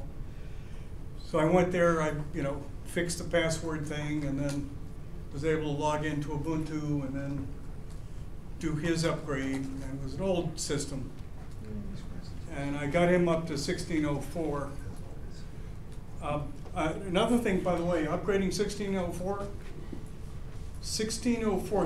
if you got it set to upgrade LTS only, it'll be July before you're going to be able to upgrade to 18.04 LTS. And if you're Why is that? if you're an LTS kind of person, you're probably happy with that. If you stick on LTS, I was able to upgrade him to 17. I could have put him on 1710. I just ran out of time. I got tired. Free consulting. Yeah. Why is it that it won't upgrade to? You need a 18.04? matching point release from 16. If you're an LTS person, you don't want the immediate bugs. You want to wait till it settles down a little. I don't know the reasoning, but it came. I was reading about that. So is July like the first point release or something? So you're saying they've actually got it set that it doesn't notify you? It won't notify you until July. They're not ready. Yeah. Well, I don't know. So Generally, what LT happens is that when you have an LTS, the packages in the LTS, in the new LTS, ship in the previous LTS as the next point release. So assuming that they're still following that rule, 1804 most of the user land of 1804 will show up in 1604 point whatever is the next 1604 point. And so it kind of makes sense to upgrade from that to 1804 because you're sharing most of the packages anyway. And it also reduces the risk, to Bill's point. Yeah. So you can upgrade to 1710 and then to 1804. That works fine. I think 1710 had, I've upgraded a couple of systems, you know, in response to your question, effortlessly, basically, and happily. I think 1710 had a really bad rap. That it was just, you know, don't do it, it's dangerous, nothing's gonna work. Oh, it was the SPTI driver that was screwing people's EFI variables. Well, since they take any risks that would be in either odd.10 or even.4 LTS in the odd.10, odd.10 is usually one you don't want to take the .0 of. Right. You wanna wait till the 1 or the 2,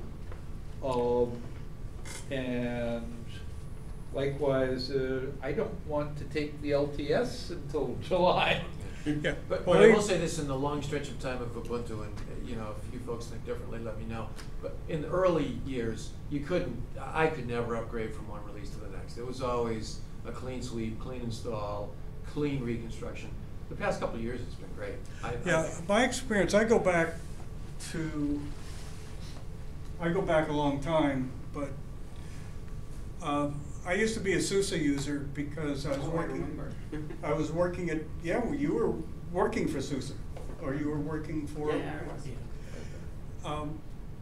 And I was a very happy SUSE user, and so was Dave Kramer. Up until they went with a binary database behind YAST. Yes, up until I changed YAST. And it was, for me, there's something they did, but KDE that I didn't like. But most of us, in at least my group at Digital or Compaq, were SUSE users because we felt that it was more engineering oriented, and there were a lot of things in SUSE that were very similar to a lot of things we did in Digital Unix. Yeah, SUSE was more engineering as opposed to IT oriented. But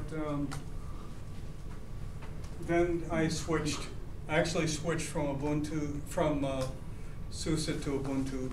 But doing install fests, I had usually multi-booted my systems, my laptops. Then I got to a point where I don't remember which release wouldn't work on a laptop anymore. And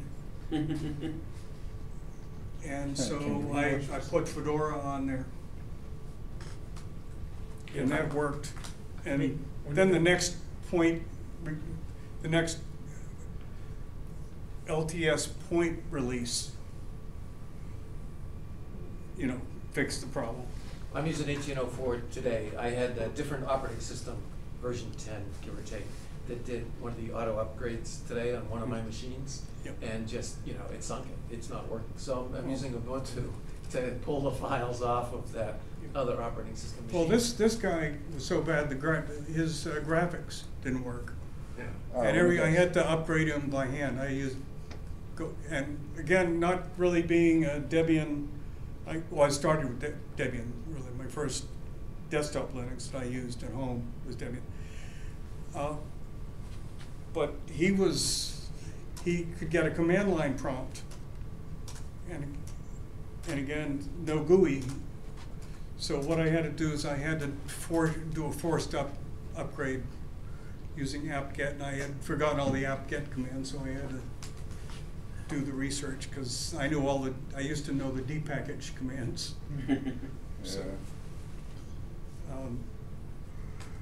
So I'd forgotten a lot of that. So I got him up and running. He's up and running in 1604 LTS. And his brother bought 3 Tesla Model 3s. He hasn't got delivery yet. Very few people have. I've actually seen one. I'm a Tesla driver, by the way. Some of you might know.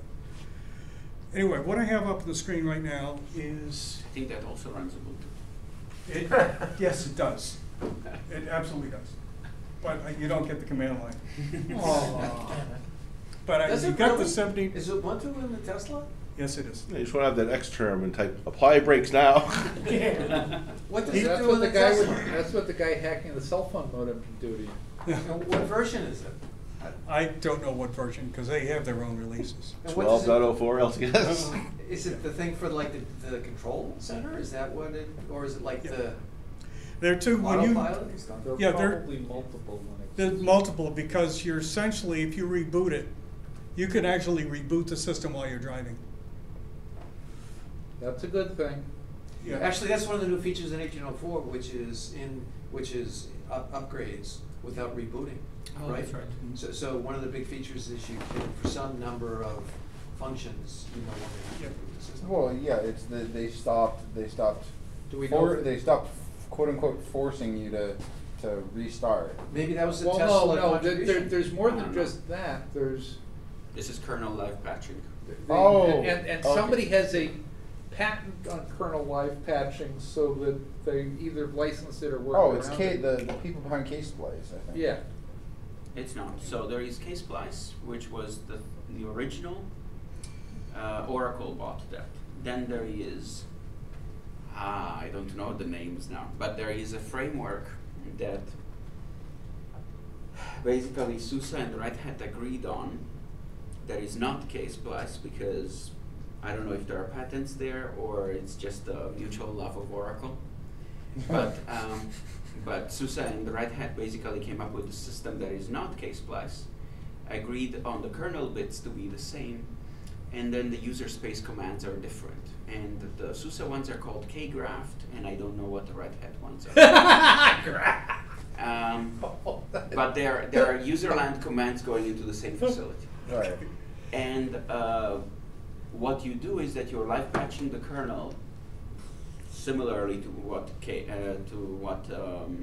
Ksplice did. You're rewiring a different code path in the kernel, saying do this instead, and then go back. Yeah. We do this on digital Unix. Yeah, or network, or a lot of other things. But so you can do that. I know that this is available now in Ubuntu, but I think that it's a paid service, right? You have to pay. I'm I not don't sure. I don't know if it's available for the desktop. I know that my old beat was the server, so I know that it's available for the server, and that it is one of the Ubuntu Advantage services. So you get the live patches if you're a subscriber. It's probably available for the desktop through some other way. It's much more useful for the server, because desktop, you don't mind rebooting most of the time. What I have up here is extensions for GNOME. And if you look at that, there are, I don't know how many pages. It shows that there are 88 pages of stuff. That seems excessive. You can do a That's search. all for 1804? What? That, No, that's for GNOME. oh, just in general. GNOME extensions. I use a lot of extensions on mine. If we go back to, Do you use the Pomodoro method? no, Oh. I do not use Pomodoro. But if we go back, you notice I have on the top left here, I have my favorites up here. They're basically they're just a lot of extensions that you can get. They're all, So what are your top 5? what? What are your top 5? You noticed I moved my clock to the right. I have I have the favorites on the panel. Another one that I have is when auto move windows. If you notice, I use different desktops. What was the last one? What? Sorry, what was the last one you just said? Auto move windows. Which does? Automatically moves the window. It automatically, so if I start up an application, let's say if I start up a terminal, let me go down here to another desktop. If I start up a terminal, That terminal is gonna be in window, desktop 2. Oh, okay. So I can assign what desktop an application goes to. Okay. That's what I meant. I wish I Because could do that on the Mac. That was one of my frustrations with Probably something GNOME. I didn't know control that there was control an center. extension. And you can do and you can control the extensions through the tweaks, GNOME tweaks. And so if I go to auto move windows. Yeah, it used to be called GNOME Tweak Tool, at least on Yeah, Fedora. it still is. It's, I mean, well, the icon and whatnot is the same. It's just they had to change the package name because I think Yeah. with the last, before this past release, on Rawhide, it was seg faulting or something because of some weird Okay. Python mismatch. so or auto move something. windows, if I bring that up here, you notice that I've got four applications that go here, and so I just assigned desktops to it. There was a way to say move a browser window with a certain title to a certain workspace. Yeah. Because now everything is a browser window, so. Yeah. Yeah. But this is still better than what you can do on a Mac. But this is Fedora, right? This is not Ubuntu anymore. Yeah, this is Fedora, but it's GNOME. You have the same thing So you could do the same. on Ubuntu, Yeah, understood. which I can show you real quick. So if we, let me show you just the move clock real quick. GNOME tweak should be renamed Install Me First. It should be what? Renamed Install Me First. Yeah. So is it an application that? Yeah. would- Yeah. Yeah, Yeah. it's a website. you Yeah, go the to. package name used to be GNOME Tweak Tool or GNOME-Tweak-Tool. But Yeah. So essentially, it's just preferences, configuration options. it's in a way it's stuff that used. It gives you access to the variables that Yeah. they remove from the GNOME settings because they think they know better. Yeah. Pretty much. So if we put on the move clock, that's the quickest one to do.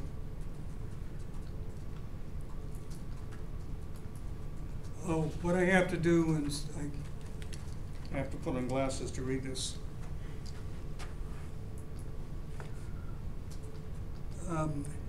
Oh, you have to install the GNOME shell extensions.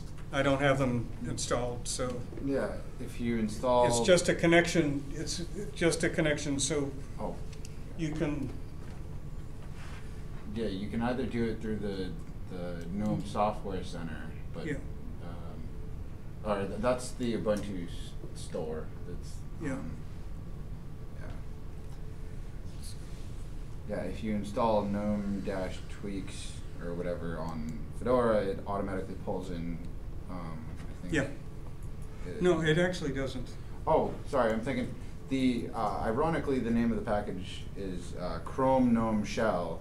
Yeah. But it includes the connector for Firefox. Yes. Yes, I remember that. That would be ironic. And I think depending, not sure if it's only Debian or what, but in one of the distributions of Linux, the Chrome GNOME Shell package only works with Chromium. If you install Google Chrome, you have to compile the thing from Git, but it doesn't take too long anyway. I use Chrome, and I have no problem installing it. I don't have. So to, you're using Chrome, a browser, Yeah. to configure and install configuration changes to GNOME? Is that what's going on? It's installing extensions. It's Yeah. installing extensions. Yeah. But it's not installing extensions to the browser, it's No. actually installing No. them to this. It's to the installing shell. it to the desktop environment. So it's somehow copying these things down from. Yeah, it's something in the background. Basically, when a certain MIME, just like how browsers handle all other MIME types, when it sees the MIME type for GNOME extensions, it launches the part of GNOME that would handle the install of that. I'm really very much not a fan of that whole, let's do yet another package manager thing just for the UI. Can you write the extensions in any language, or? I think it's JavaScript. Yeah, it's JavaScript. And they go in, you can put an extension, you can make it global or you can make it local. Well, presumably, you can change the handler for the MIME type to whatever you want. So Yeah. you can write a program in Erlang and say, you know, run this program when you see this MIME type content. No, it must have like bindings or an API Yeah, or yeah, something. yeah.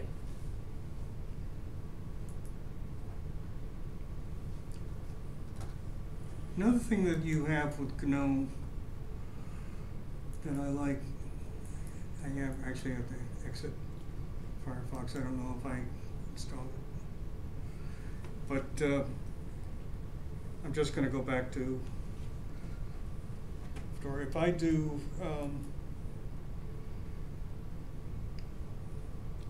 what's it, function F2,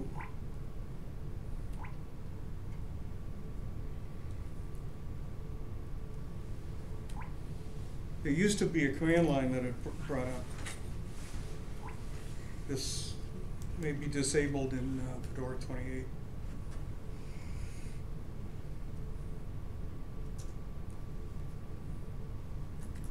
But it would bring up little command line. And I used to use that to reboot GNOME shell.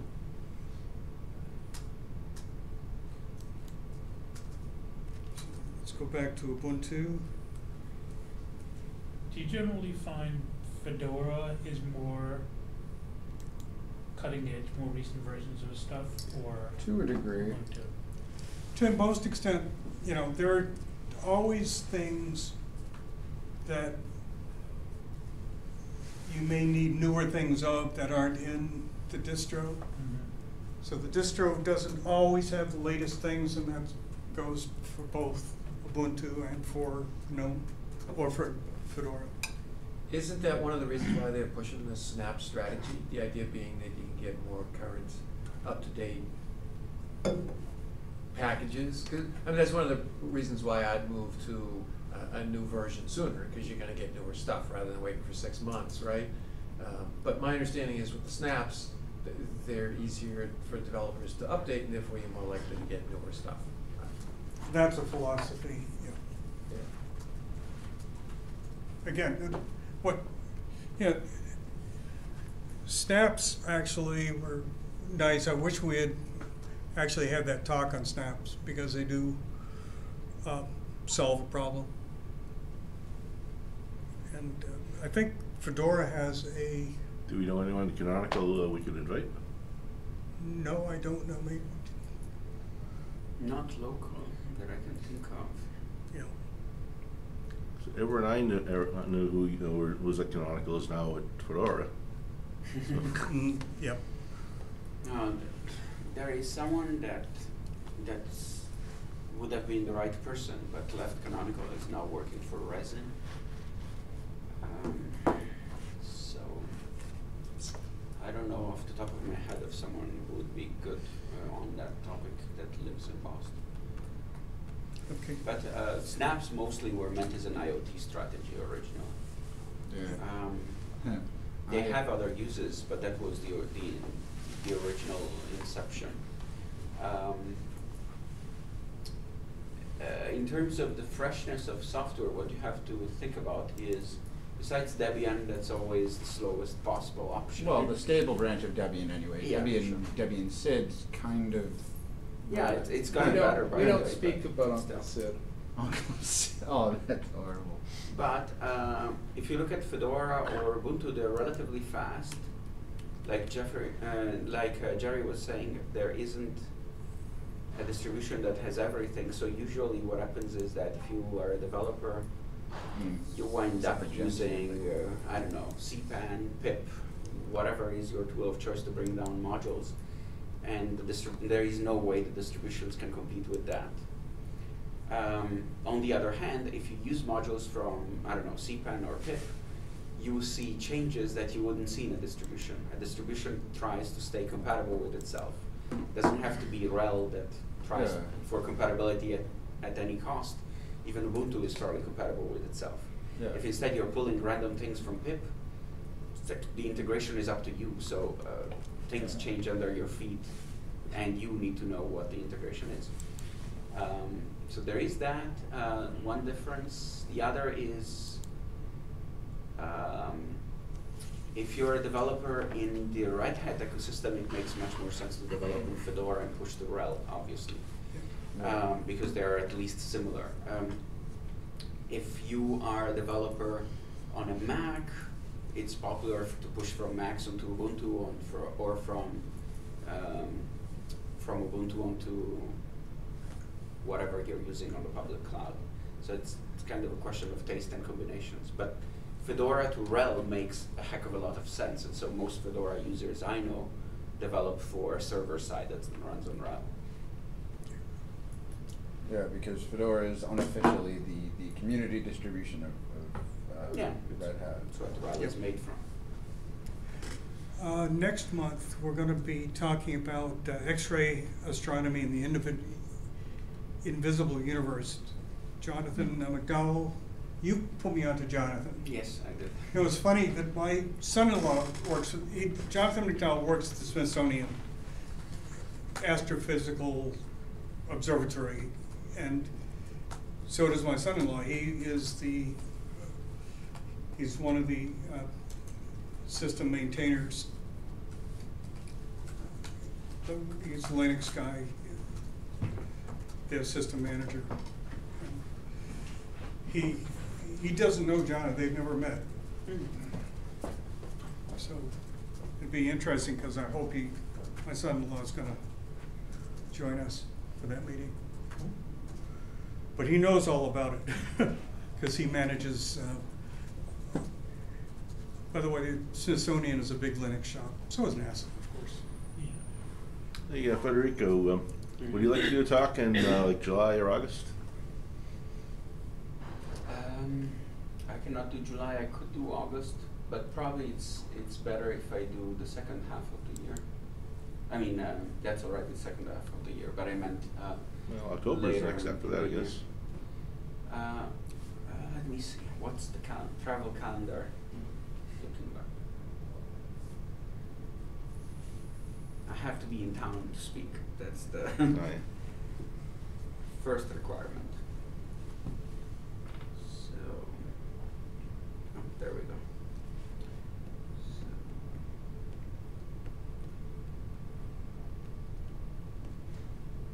So, it's the third Wednesday, right? That's right. Yeah. So I could do October, do August. November is always a mess, so I would probably not try. And I can definitely do December.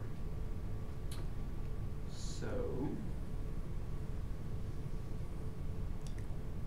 I think, Brian, weren't you going to work with John on doing something for August? You were talking about it? We might have kicked some ideas around, but I don't think we firmed anything up. Okay. Yeah, I don't remember how we left that.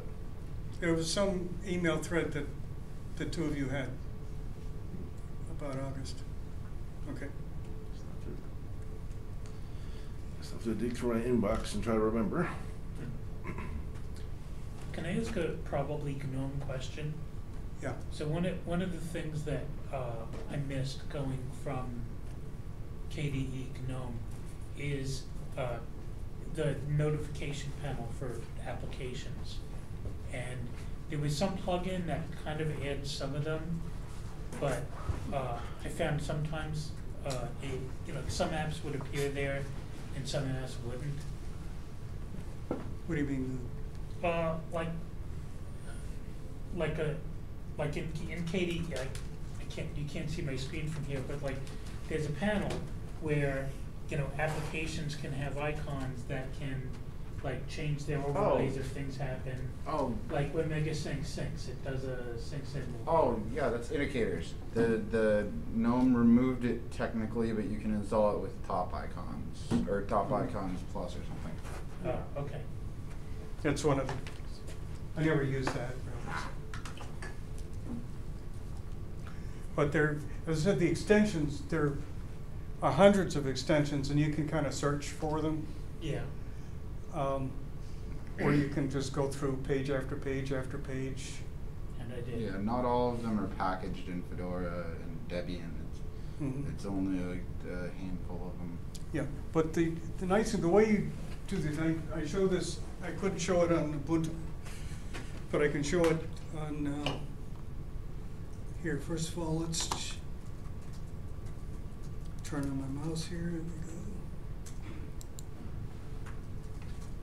There's actually a plugin for GNOME that you can do the extension. So if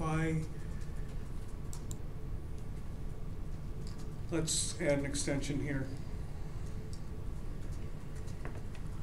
So if I want, let's say Pomodoro,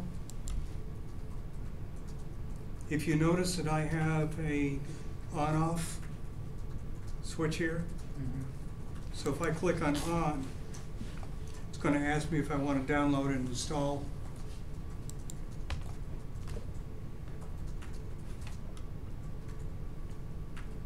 Said there was an error. There's some of these that probably are not going to work in Fedora 28 yet. So, bad. This is JEdit. It's my favorite editor. What is it? JEdit. Oh, it's asking him what the program he's using. Caffeine. Oh, I remember that extension, or well, it's an extension on GNOME, but back in the day it was like its own application or Yeah, something. you can turn on caffeine. I had it at one point and I turned it off, I didn't like it. And then there used to be a nightlight extension that changed the resolution until they integrated it into GNOME, or GNOME. Again, they're all placed in your home directory .local/share. Yeah, .local is essentially a quote-unquote copy of, or not copy. It's the user equivalent of /user. Yeah, and of course there's multiple power off buttons. That was one of the bigger problems that I had with that machine. There is no way to put my machine to sleep or power it off. There's buttons there. Oh, that. Sorry, you to do that you click and hold the power button, and it'll change to a pause button, and not suspend. Except it doesn't on my machine. But I also got my wife to use Linux. Nice. And she's very resistant to change. Well, what happened was that her laptop, she got a Windows update and it killed USB. So nothing important. Nothing important. And I mean, it killed her mouse. I said, my mouse doesn't work. Right. And I checked, well, the mouse was fine. And because she used the same mouse I use. Was that a Windows 10 thing? What? Was that a Windows 10? It was a Windows 10 thing. Update. Yeah. So what I did is I booted from a USB. It says, oh, the hardware's fine. So I I put on Linux. Under Linux, the USB and the mouse was working fine, but I had to give her Facebook games and everything else under that and stuff like that. But the other thing wrong with her laptop is that the power on button doesn't work. So which button doesn't work? Power on. Power button is broken. So how did she turn it on? It can be turned on. She leaves it on most of it. Oh. She doesn't use that laptop anymore. So you have to, what's it called when you start a car without the key? You have to hotwire it, but it just doesn't work well. Yeah, you have to. So you have to anyway, it was time we got her a new laptop. Jerry's good at that. Ah. We got a new laptop, and it didn't last a week. Oh. She broke the screen. Oh, geez. Fortunately, we bought the cat Insurance package? We bought the insurance package from Micro Center, so we went back and it took them a long time to replace it. And they almost had to buy, I told them, get me another brand. They couldn't do it because Asus was so slow. Yeah. Why am I not surprised? Whereas, I broke my screen at Red Hat, called Lenovo support, and in a day they were there, they fixed it in an hour. So, anyway, that's what we got. Anything more? I still have Ubuntu up. So, you want to see something else under Ubuntu? Do they package Ceph? What? Do they package Ceph? Ubuntu? Version? Yeah. He's the Ceph maintainer. Is it as recent as the Fedora? It should be the same. So,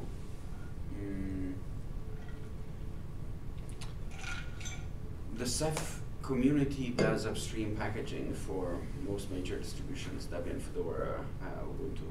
Then, so the ones that you get from Ceph.com are not the same that you would get from Fedora or Ubuntu, but because those packages are being provided by upstream, the hard work has been done, it works. Then the Fedora community or the Ubuntu community rebuilds the RPM or the deb. But there shouldn't be, unless there is some reason for delay, which I'm not aware of, there should be pretty much both fairly recent. And then there's OpenSUSE, the OBS, the OpenSUSE build service, right? Can you package for there is that. But SUSE being RPM based, there shouldn't be that much difference. Even if upstream doesn't do SUSE packages. And I don't know if they do or not, I haven't looked. Can I ask one question? I'm a Microsoft guy for years, and an Apple guy, but I don't do Ubuntu. My roommate wants to do this new Ubuntu. Mm-hmm. Where upstream do I get a debugged Ubuntu 14 or whatever it is? Where should I get that? Call me, I'll come in and install it. Well, I owe you guys. You guys buy me dinner all the time. Well, I mean, with Ubuntu, you can You live so far away. if I remember right, you can you install it and then, or you install the regular thing and then you kind of do a command that searches what packages are installed and then installs blah package dash dbg, which installs all the debug symbols, and then there you go. Unless that's not what you're download the live not what you mean. the live USB, burn a USB, boot up on that. and just boot the USB.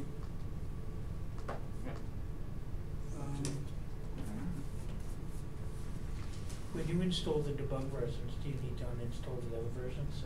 No, all it does is install the debug symbols. So it's in. It's like if you were to do like a stack trace or something, or not a stack. Yeah, I know what you mean. Yeah, it would have all the symbols and stuff. So if you had to do a back trace or something, it'd actually be. The thing in KDE where if something crashes, it says, generate a backtrace, and then it'll say, this doesn't have, this is not useful, or blah, blah, blah, and then you install the debug packages, and then you retry it, and then hopefully it says this is actually useful, or something to that effect. Most of the time. Most of the time. To a degree, somewhat. Maybe not.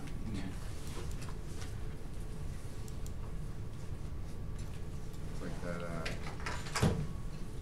But yeah, I recommend you take the Jerry install service the first time around. Yeah.